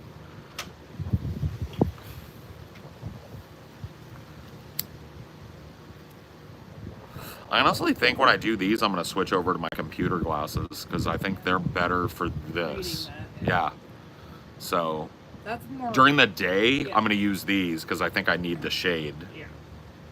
I'm going to go grab my computer glasses real quick, and I'm going to... Oh, no, I got a drink. I'm good there. You need anything, baby? Can I grab you something to drink? You want a water? I think I'm just going to go in. You sure? Yeah. It actually feels kind of nice out here tonight. Not super bad. I just had horrible.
I love you, baby. Yes. I'm getting brownies. It's time to celebrate. I'm getting brownies. Time to celebrate. I'm getting brownies. My wife is making brownies, and I'm gonna get one later. after they come out of the oven with a big tall glass of cold 2% milk. I got brownies and you don't. You're a hater and you want, but you can't have none, 'cause they're my brownies, but mostly hers, 'cause she's doing all of the work. I getting brownies. What kind? Bro, the kind that has like a little ribbon of caramel up in it. I don't even want to tell you, bro. You don't even want to see it. No, they're not going to be pot. They're just regular brownies, guys. I don't need pot brownies. I got the pot actually handled here. 2% milk is trifling. I know, but I like it. I get it, though. I just don't like whole milk, man. I get grossed out by whole milk, but I would, you know what I mean? That's true. 2% is trifling. But I like it. I drink it.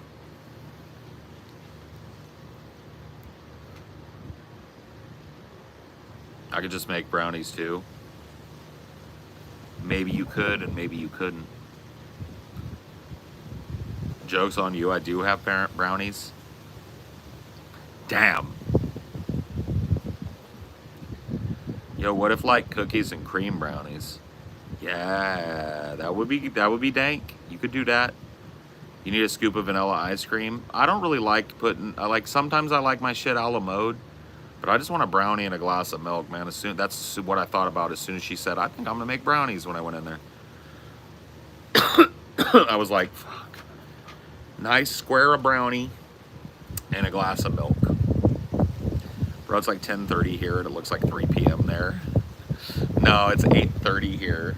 Yeah, it's weird on the West Coast, man. The sun, it sets late here.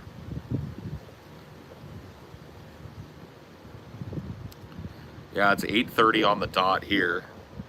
Well, actually, I trust this Autodromo more than my phone. It's 8:29 and 46 seconds here on the West Coast.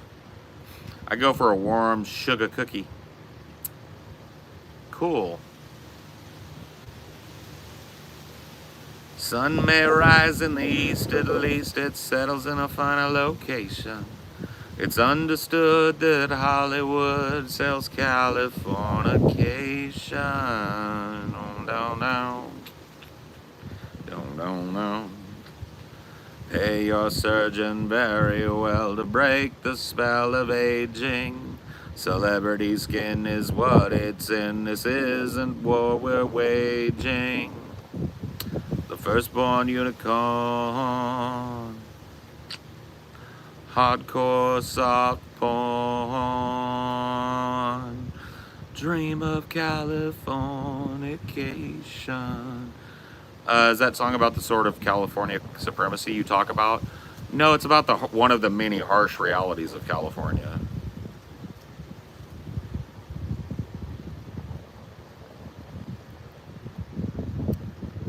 Yeah, it's the Chili Peppers, yeah.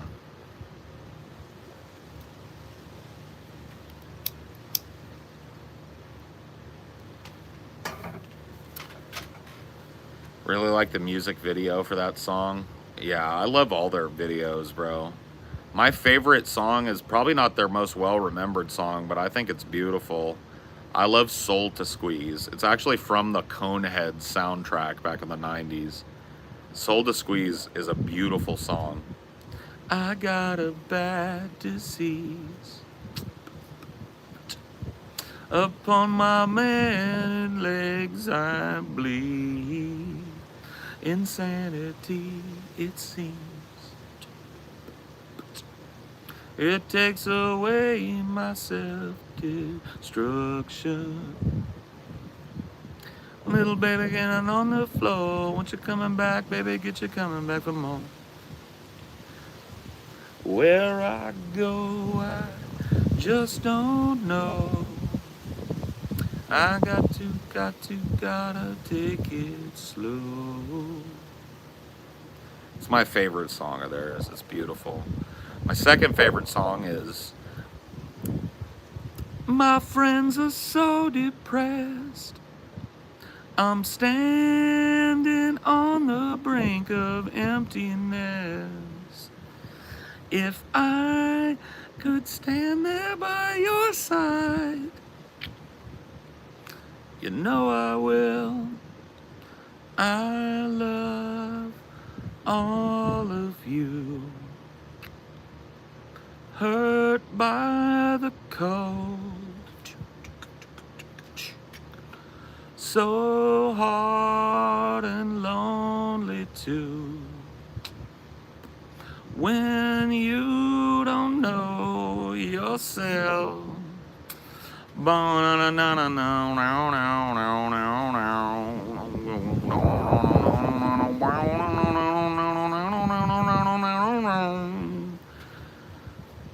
Oh, imagine me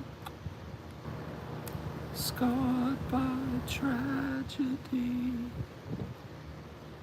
Milk chocolate, not dark. I do like dark chocolate though. It's pretty dank, but I like, if I got a choice, I'd like the milk. Thank you.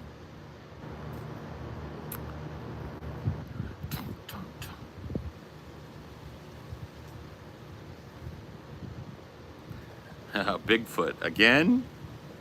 I think I did this for you earlier, fucker. Fuck you, get out of here. You ain't getting 2 Bigfoots. It's all that guy has? He's been sitting around here for an hour and he's like, Bigfoot joke again. Flea got in the Big Lebowski, so there's that. Yeah, true. Flea's been in a couple of different movies.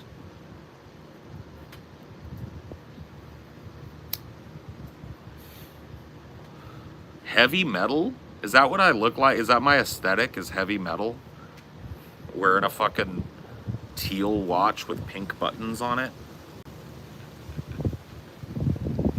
I mean, I will listen to some heavy metal, but I'm not really a heavy metal guy.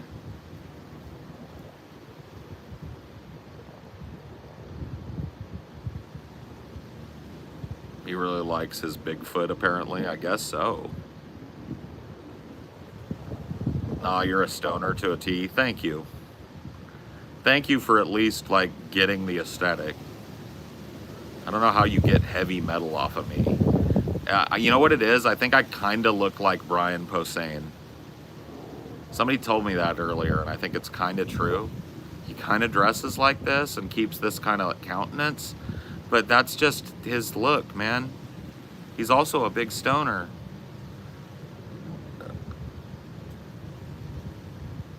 You got a stoner vibe for sure? I should. I'm a stoner. I'm not like an evangelist type of stoner, but I'm a avid self-medicator with marijuana and have been since I was about 13. I'd say, but by the time I was 14 or 15, I was a daily smoker if I could get it.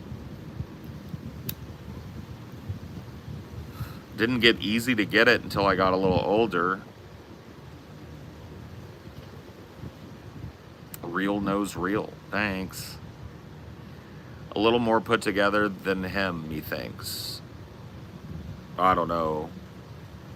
Get dreads? No thanks. I like my hair the way it is. I'm gonna keep it that. If you move, you're gay.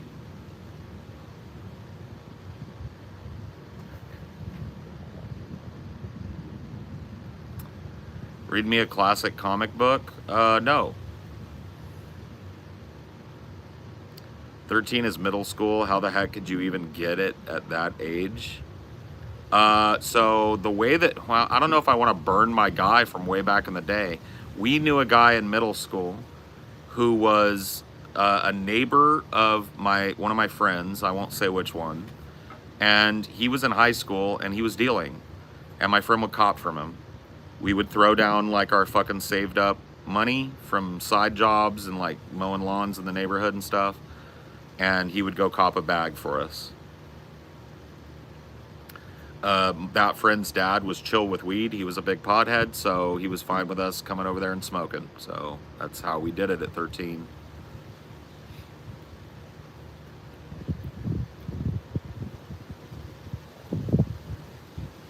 Hello. My friend was selling weed in the 6th grade. Yeah, I didn't have any dealer friends in the 6th grade, but probably could have got weed pretty easy. I mean, in my area of California, it was like ubiquitous. You know, in California, a lot of people are like, man, dude, legalization and stuff, dude. We've been acting like it's legal in California for at least fucking 30 years, bro.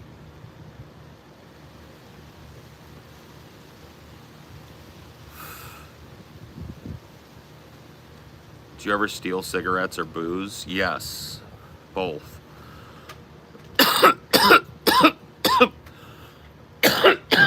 I don't talk about this much, but there was a couple of liquor stores. We were really lucky we never got caught. Could have had a rap sheet. But I was like the distraction guy. I probably shouldn't even talk about this, dude. We would cop a bottle at a liquor store. Like, not a liquor store, but like a convenience store that had bottles. We would find a way to cop a bottle. This was before they started putting like ding-dong trackers on them and shit. They just had them sitting out, and there was typically like one guy in there. And if I had his total attention, my friends could come in, cop a bottle, go over to the Slurpee machine, come up, pay for a Slurpee, walk out. We just got a bottle for a Slurpee. When you lie to sound cool? Okay. Whatever you say, buddy. It's like you never did any dirt. I'm from Central California. Statute of limitations? Yeah, still. Dude, I would have been caught. Like, I did this when I was like 13. 14, 15. Lock me up, officer. Like, why would I lie about that? It doesn't make me look good. It doesn't make me look cool. I would distract an Indian guy at a store called Johnny Quick while my friends copped a bottle or two off of him and bought a Slurpee off of him and walked out with it. I just don't understand, man. People call me on this shit all the time. And it's just like, I feel kind of sad for people because I think you haven't done much in your life.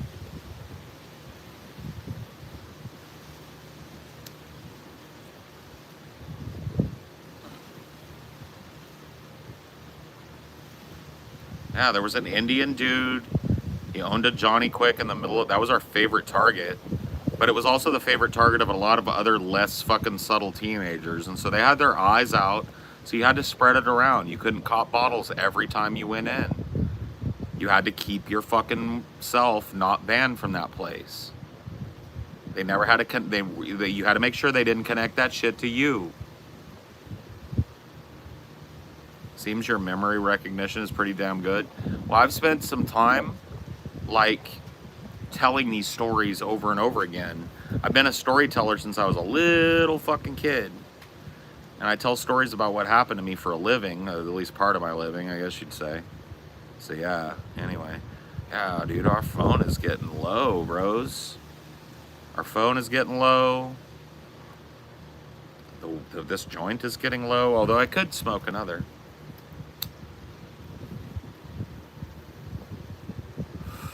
There was a liquor store that sold to minors. We had to connect like that later in our teens. So when I was 16, 17, that range, there was a place that would let you buy a bottle if you came in and were chill about it. Not all the time, and if you got too crazy with it, they'd tell you not tonight. You'd have to go fucking get somewhere else or just do without. But if you wanted to get a fucking 12-pack to take to a party, or you wanted to get a bottle or two, if you were just fucking chill about it and walked in there at night, you made sure that there were no cops in the parking lot, right? These dudes knew you were chill, you weren't gonna tell anybody, you got your fucking $20 bill ready to go.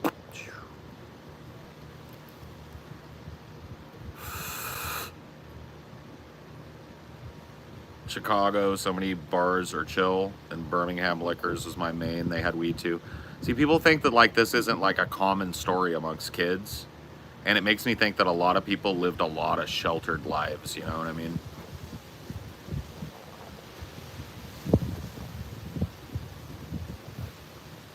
Oh, I never had no Delta 8, bro. I was in Cali where they grow weed. Literally in the area where they grow a lot of weed. Weed loves the foothills I grew up in. So I had that shit.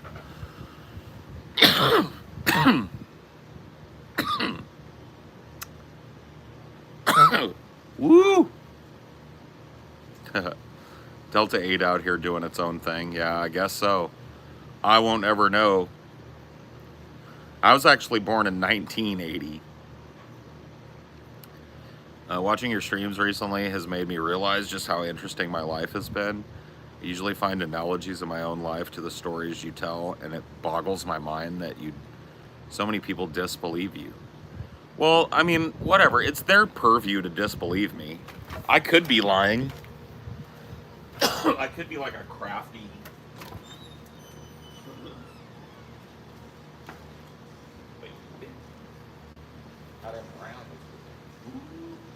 I was right? Those caramel ribbon ones. Oh, fuck yeah. Yes. Brownies. Brownies. Brownies. Brownies. Brownies. Brownies. Brownies. Brownies. Brownies. Brownies. Brownies. Brownies. Okay, I'm gonna smoke. I'm gonna kick off a new. No, I'm gonna smoke a cigarette here, and this might be it. I might be able to sneak in a fucking another puff or two on a joint, but I think I'm probably kind of done for tonight. Yeah, I could be a total psycho. I could be a total manipulator or something. I mean, people can get good at telling bullshit stories. And I have admitted to people that some of my stories have what I like to call hot sauce on them.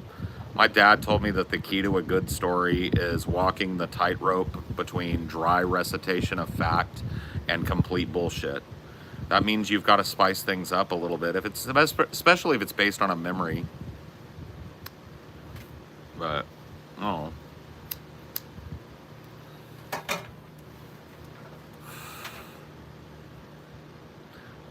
Nicotine, Valium, Vicodin, marijuana, ecstasy, and alcohol. Nicotine, Valium, Vicodin, marijuana, ecstasy, and alcohol. Nicotine, Valium, Vicodin, marijuana, ecstasy, and alcohol. Nicotine, Valium, Vicodin, marijuana, ecstasy, and alcohol. Cocaine.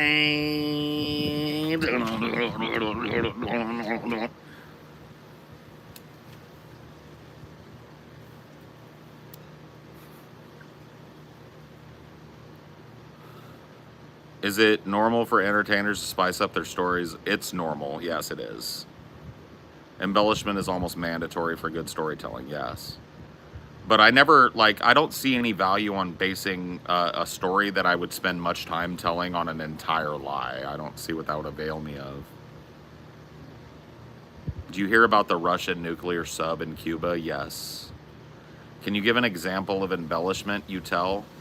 Yes, I'll give you guys one. So I tell two stories about a crazy parties I was invited to. One of them was a Vampire the Masquerade LARP that I was invited to, and in my teens.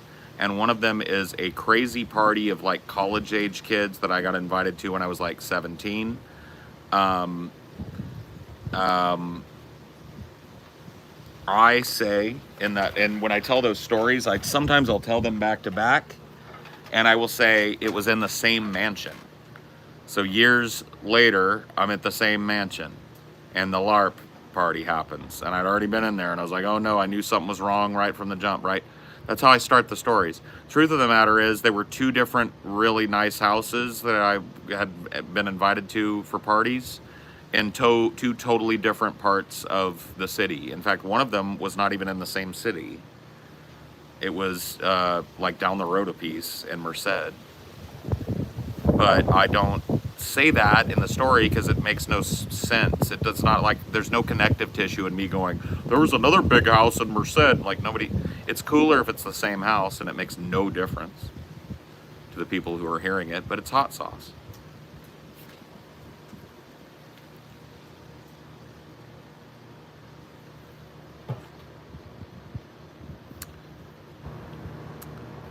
Fun fact, drug money was the only thing keeping the economy afloat in 2008. I don't know if that's true, but it sounds right.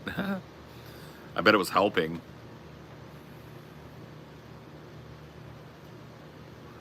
So you lied to us. I get it. Sarcasm detected. I get it.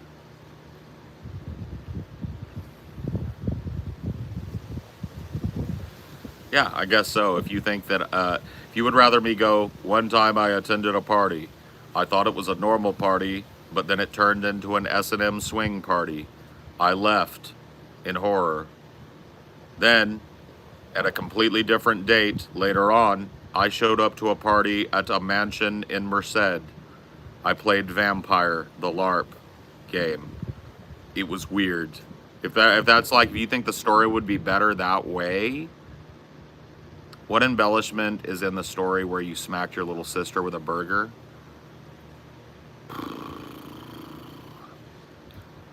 Trying to think about hot sauce. You know, I gotta be honest with you, that one doesn't have a whole lot of hot sauce, man. I was really sick and I was really mad and I slapped her right in the face with a hamburger and a tomato did stick to my fucking window. She did clean up my room with her friends and move them upstairs to her room. So yeah, dude, I don't know, man. I'd have to tell it again. I wouldn't mind sharing, but some stories don't need a whole lot of fucking tapatio, you know what I mean? Sometimes the heat's already in there. It is a pretty simple story. It's not very complex. I slapped my, look, I'll tell the story and I'll tell you if there's any hot sauce. I used to work at Blockbuster. I was about 17 when this happened. I think 16, 17, I think. Might have been early 18, doesn't matter. I went to work one day feeling really fucking sick. And I stuck it out, but I got sicker and sicker and sicker over the day, right? Unbeknownst to me, I was coming down with mononucleosis, which if you've ever had it is like, it can be an awful disease for some people to catch. It's a viral infection. They call it the kissing disease. I didn't get it from kissing. I got it from sharing a glass with a bitch at a party a couple of days before that I didn't know, and that I didn't know she had fucking mono, and she probably didn't know. That's how it goes around. It's like saliva is the easiest way it gets transferred. You get it, and it's fucked. I didn't know I had it yet, but I just got sicker. So I finished out my shift at fucking Blockbuster, and at the end, I swear to God, all I wanted to do, my parents were out of town, and usually that would mean I would be like having friends over, but I was sick, and I just kind of like didn't want to have anything. And so I went home.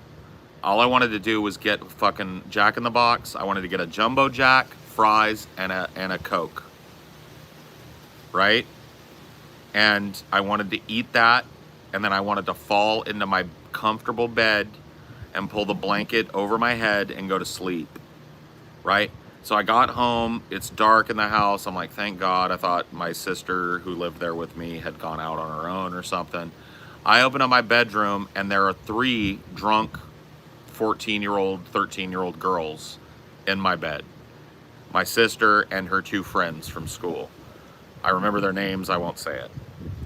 I usually was pretty cool with them, but my room was trashed, bro. They had gotten their hands on some beer and wine, it looked like white wine, the sparkling wine, Boone's stuff. And they had drunk a bunch of alcohol between the 3 of them and partied in my room, and they trashed it, bro. Like, they trashed it, okay? And I walked in there, and they were all passed out in my bed. And you guys remember, all I wanted to do was sit down in my fucking computer chair, eat my hamburger, and maybe set up a macro in Ultima Online. And then I wanted to fall into bed and die, dude, or whatever had to happen, right? And now I got to deal with this. And so I tried to wake my sister up. I walked over to her. Boone's, yeah, Boone's Fuzzy Navel was what the kids would drink, like especially chicks. We used to call it cheerleader beer back in the day. Boone's Fuzzy Navel is what all the chicks wanted to get. And then there was like a Strawberry Hill. Get Fuzzy Navel and Strawberry Hill. Those are my favorites. So Strawberry Hill and Fuzzy Navel was all we used to fucking get when we went to these parties with chicks. We'd get like as many bottles of that as we could. Yeah, Boone's was toxic, bro, but it got people drunk, so who cares? Anyway, there was Boone's and there was like some beer cans, right? And I was like, fuck, bro. So I shook my sister. She acted like she didn't want to wake up, but I was like, you know, doing that thing where you put their hand on her shoulder and you start bouncing them a little bit. And she goes, what? Didn't even look up, didn't even open her eyes. She just goes, what? And I was like, I'm hella sick, so I'm gonna need you guys to like move upstairs clean up my room a little bit and like move this upstairs because I need my bed. I'm hella sick. I started telling her like I was at work and she was like, you know what? Fuck you. How about that? She didn't even move. And so I was like, you know, I've got a pretty short fuse anyway. I'm not going to lie. I've been I'm a little bit of a reactionary type of guy. But my fuse was like non-existent that night. That was the match was lit, bro.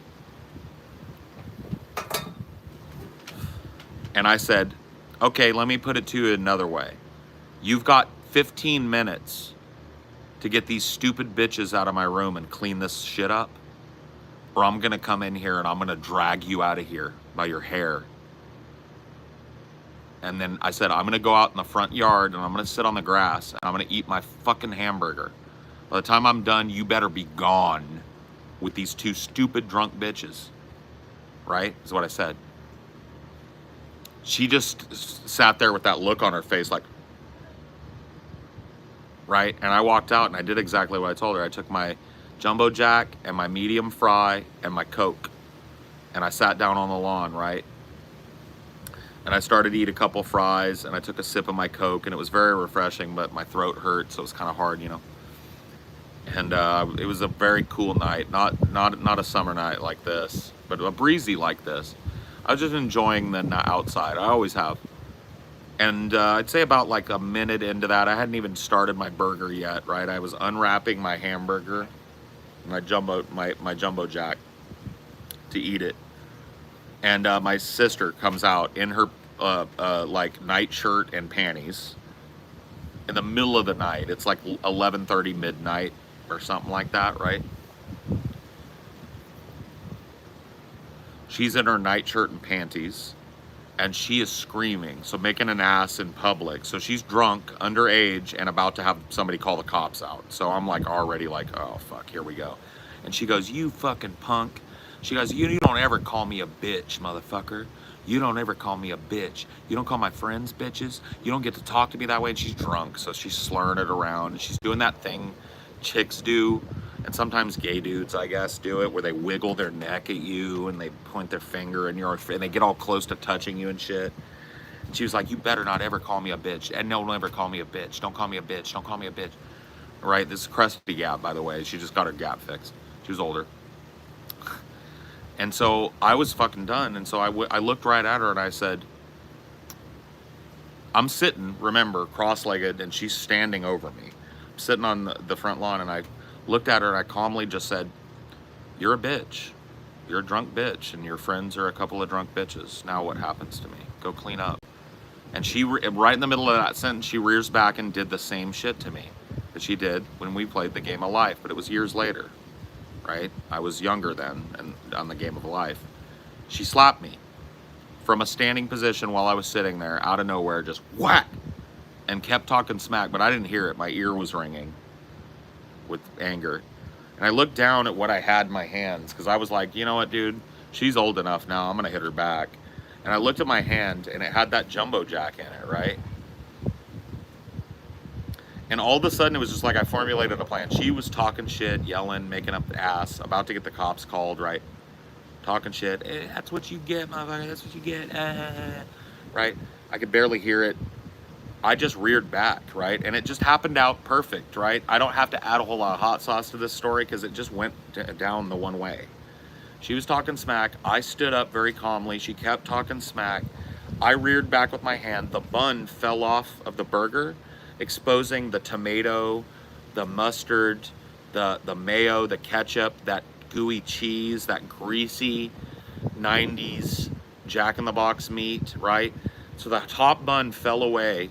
I reared back, and I kind of did one of those maneuvers with it, but like an E Honda palm, or like a sumo palm strike, but with a burger as cushion, and it hit her right in the kind of like below the nose, and like that, right? And so it went down like this. I did that, right? I went boom, and then you heard another, right? So I hit her, like you heard a burger slap, right? And then you heard another, and what that second smack was the tomato hitting my car in the driveway and sticking to the window. So it was like, yush, right? And put it with a burger, right? She's standing there stunned, bro. Stunned, quiet, eyes blown wide open. Meat and cheese like up her nose a little bit. A big blob of like mayonnaise smeared down her face, ketchup, like lettuce, right? And I'm just like, and I sat down and I grabbed my fries. She walked away, didn't say a thing. I thought, well, I'm probably gonna go to jail tonight. She's probably gonna go call the cops or some shit, right? So I'm gonna enjoy my fries at the very least. My burger is ruined, but I'm gonna enjoy my fries. And so I did, sick as a fucking dog. I ate my fries. I drank my Coke. I went back in and they had cleaned up the room. And they were gone, bro. All the beer bottles were gone. The chicks were gone. My bed was like ready for me to lay down. And I shut down the lights and I went to bed. And that was that, bro. That solved that little problem right there. I don't like really, that's why I tell people I don't condone violence, but sometimes it do be the best solution. Like let's not fool ourselves. Sometimes just a little bit of minor violence is what's needed to really stop a situation, you know, and solve it.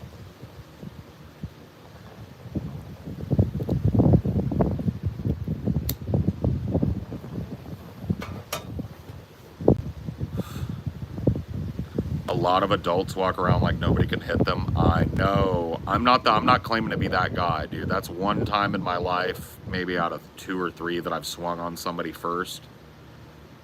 I'm not that guy, bro. I'm not a good fighter. But I'm telling you, man, I just feel like there's a lot of folks that have not met the wrong one yet. And I feel like maybe when they do, and they get smacked around a little bit, like they probably won't have to meet another wrong one, usually.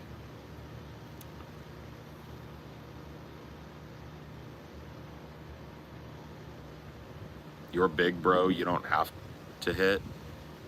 Yeah, I know. I mean, I don't get brolic, though. I don't get in somebody's face. But if they get in mine, I will warn them that if they touch me, I'm going to beat the fuck out of them. And that has diffused quite a few fucking brolic people in my time. Not all of them. I've had people swing on me. I've had my ass whooped a couple of times. I'm not even going to front to you. I've also laid a hurting on a couple of people. I don't know, man. I'm never the first guy to take it there, though. They cock back and go to swing on me, I'm going to knock them the fuck out. Or try to. They better cock back with some fucking MMA training or some boxing training or something. I'm not either one of those. Paul, do you carry? I don't talk about what I do and don't do with weapons. It would be let me tell you what I tell people when they ask that in here, and it's not out of trying to be mysterious. It would behoove you to assume that I've got it on me. That's what I tell everybody. You would be better off to presume that I've got it on me than to presume I don't. I don't talk about my carry status. I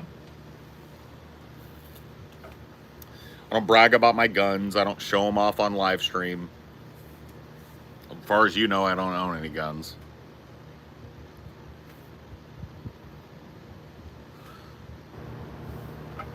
But if you attack me and I feel like my life or my wife's life isn't threatened, Lord have mercy on you. If you're a religious person, Lord have mercy on you. I hope you brought one, and I hope you get yours out first. I'll put it at that, and I'll leave it at that. And that's true of every person walking on the street. You don't know who's got it on them.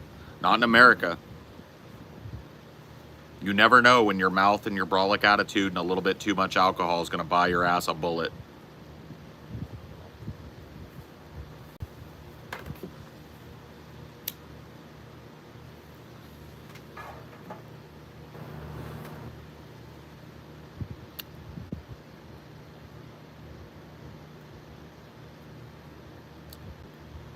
So yeah, if you ever see me in the street, I'm chill with people coming up to me, shaking my hand, talking to me. I'm not that type of guy. But when it comes to like taking advantage of me, you'd be best. Let me put it this way. This is another way I put it to people sometimes. I got drawn down on one time and didn't have it on me. I was 16 years old. It's never happened to me again, and it never will. How's that?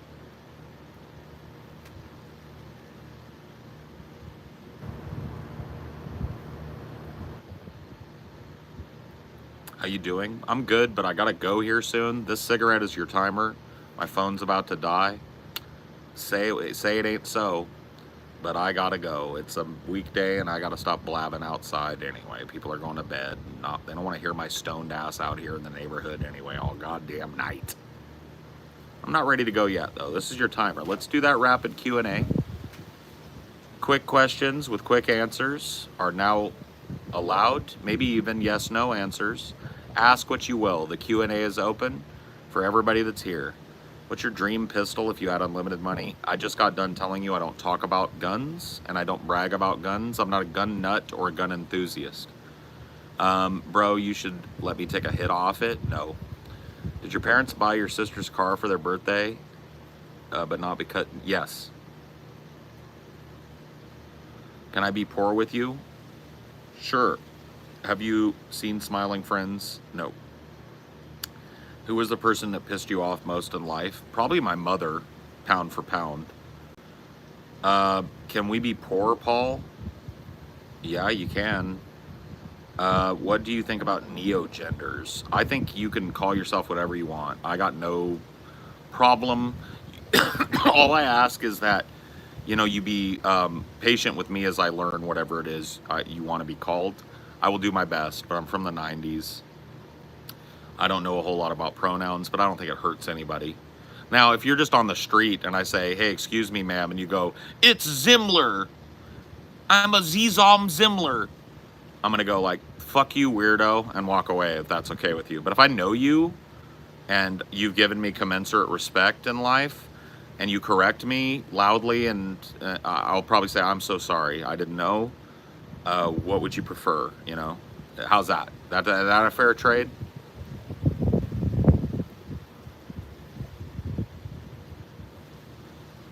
What's your favorite dog breed? If I had to pick one, I really don't like dog breeds as a concept. I think that we've done a lot of damage to poor little dogs like pugs and bulldogs and stuff that just die of breathing problems. They like spend their whole lives like gasping for air because we fucked up their airway so bad to make them weird and cute looking. But I love mini schnauzers, just schnauzers for sure. Neopets or Habbo Hotel. I didn't play Neopets, and I trolled Habbo Hotel during the pools closed epidemic of like, I want to say it was like 2001, 2002, 3, maybe around there. Habbo was pretty new. It might have been a little later. It might have been 2004, 5. I don't know. I was in that wave though. Habbo named Deadrocks. Do you like weenie dogs? Do I like weenie dogs? Oh, like Schnauzer? No, I mean, Dachshunds? Dachshunds? Yeah, I like them, but I think they're probably a little mutants too. Which state would you kick out of the union? Texas, because they talk so much shit. Texas has been saying for like my whole life, like, the South's time for the South to rise again. Secede from the Union. I want to call them on their bluff, man. I'm sick of Texas in their mouth, man. Go secede. They'll be back in like 10 seconds like, we were kidding, y'all. Yeah, get Texas out. I'm sorry, duder, but you know how I feel about you staying in fucking shithole Texas. Your ass ought to be living in fucking LA, and I don't want to talk about it with you, duder. You ought to be like going like getting this in LA right now, not fucking whiling your life away in shit swamp East Texas, brah. Fuck Texas. Let them go. Dude, I'm not the one that came up with that idea. They did. They talked the shit. I just called the bluff. We don't need Texas. Texas needs us. The more fucked up the dog breed, the more I love them. I mean, yeah, I mean, they are very cute, but it is sad what happens to them. What's your shoe size, Paul? I need to know. Usually I have to try on the shoe. 11 and a half or 12 is usually what I land on. I think one pair of shoes in my life I've had to go above a 12. I've never been able to go below an 11 and a half. So like 12.5 to 11.5 is usually my comfort zone on a shoe. Crazy PTSD woman I knew was from Texas. Oh, that's sad that she had PTSD and was crazy from it. I have big boy feet like Paul. I wear a 12 extra wide. That's not really all that big boy, dude. TJ wears like a 15, bro, or a 16. He wears an absurd shoe. He has to special order shoes, bro. Favorite instrument? Piano, probably. People could make me cry with the piano really easily. Which pre-modern historical figure would you bring back to life? None of them, bro. That would be horrifying for them. Can you imagine being dragged out of eternity and brought back into the world and it's burning and they're like, oh, please, and you don't understand anything? Fuck that, man. I wouldn't do that to anybody. Can you say ho, ho, ho? Ho, ho, ho. Green giant. No wonder he hides those behemoths. Behemoths? Vladimir Lenin. Oh. Favorite band musician. If you're gonna put a fucking gun to my head on a favorite band of all time, I'm gonna go with my childhood pick of 9 Inch Nails, my friend. 9 Inch Nails, favorite band, okay? Favorite musician of all time?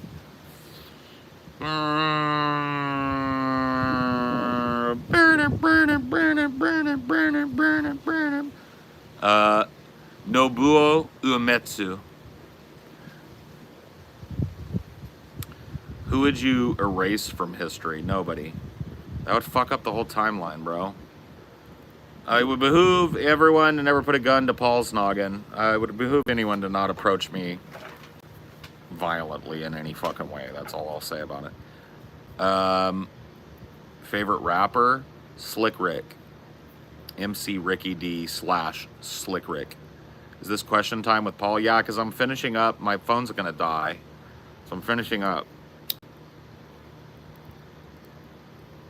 I'm not even going to get to finish this, but I'll finish it later. Or I'll finish it on my own, but I got to end soon. Give me more questions. Ban Mark Guerra, he's been trying a meme all night, and he hasn't landed it once, and he hasn't tried anything different. So Mark Guerra, good luck, sir.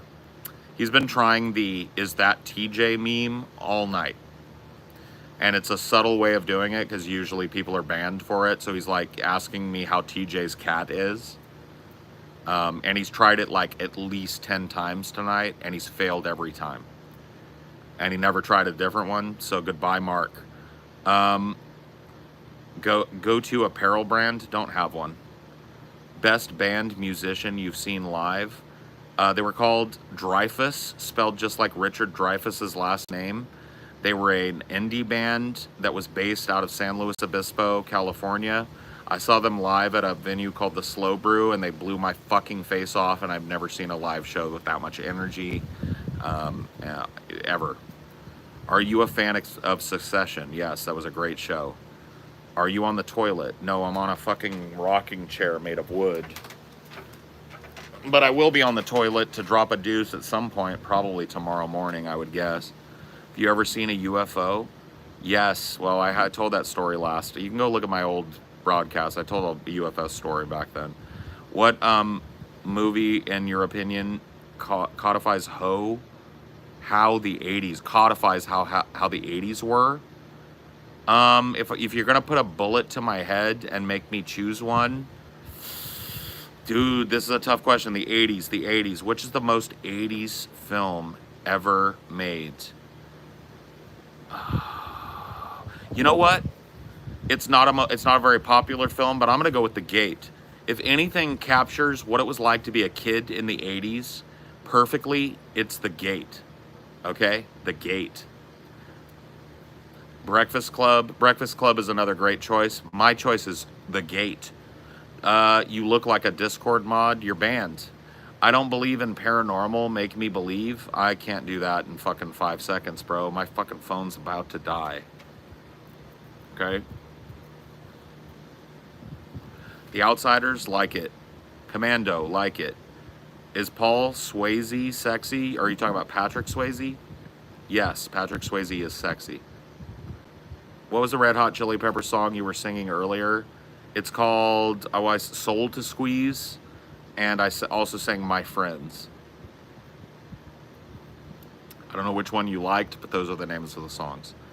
Did music peak in the 80s? No, music will never peak until human beings are dead. It'll be the year before the human beings disappear that music peaks. No art ever peaks. Best soundtrack in a movie? Dude, you know what first popped into my head? That John Williams score of Jurassic Park. Da-na-na, da-na-na, da-na-na, dun dun dun dun, da-na-na-na-na. That was a beautiful score.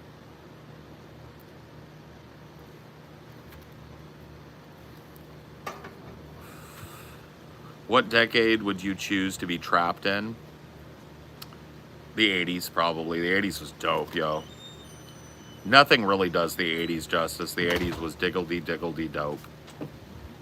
Agreed on the Jurassic Park theme. Yeah, a lot of people agree. Do you ever find Molly Ringwald attractive during the 80s? No, but for a weird reason. Not because she's not beautiful. I think that flew off the top. I don't think it matters. Actually, it probably does because it keeps rain. But I'll have to fucking help you do it, so it's not gonna rain. Let's keep it, but we got to remember to try and get it up there. Yeah. We need to get a step ladder at some point, like at least a 5-footer. Yeah. Anyway, what was I talking about? I was talking about the 80s. I was talking about Molly Ringwald. I didn't think Molly Ringwald was super hot because she looks exactly like my mom in high school. I've seen my mom's high school pictures. My mom is a redhead. And she looked very much like Molly Ringwald when she was young. It's kind of creepy, actually. So I was never, but in that movie, I was into Ali Sheedy. And in fact, in the 80s, Ali Sheedy was one of my first, like, adult crushes. I thought she was so fucking beautiful. She was also in a great movie that I watched 100 times called Short Circuit. I used to wish I was that robot because he kind of falls in love with her and she kisses him. Ooh, right on the sensor. Ali Sheedy is a beautiful one. Still to this day, she looks beautiful. I looked into her a while ago on a fucking desktop stream I did. And she's beautiful for sure. Top 3 80s bands artists. Off the top of my dome, Huey Lewis and the News. In Excess. And Michael Jackson. I can't pick anybody else. Yeah, sorry, baby doll. We need to get like 3 of them out here. The you always waiting for a lighter because I've got it hidden somewhere is not working. So we've got like 6 of them. Let's just get 6 of them out here.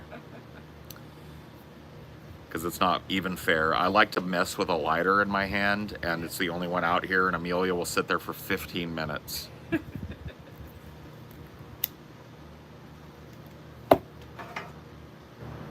Eagles or Cowboys? Neither. They both fucking suck. Raiders. Raiders Nation. Raiders. Just win, baby, etc. Don't care what city. Don't care what town. If it's the Raiders, I'll always be down. Raider Nation or die. Cope and seethe and mauled about that.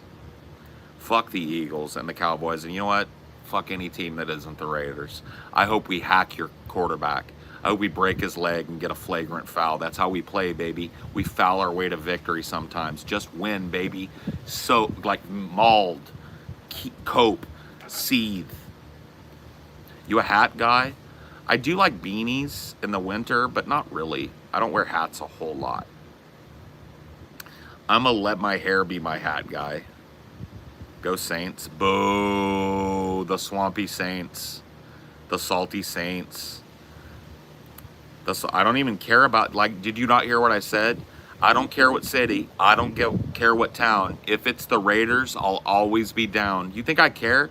Dude, they bounced all over cities in California during my lifetime. LA to Oakland to LA to fucking Vegas. You think I give a fuck? I'm a Raider, boy.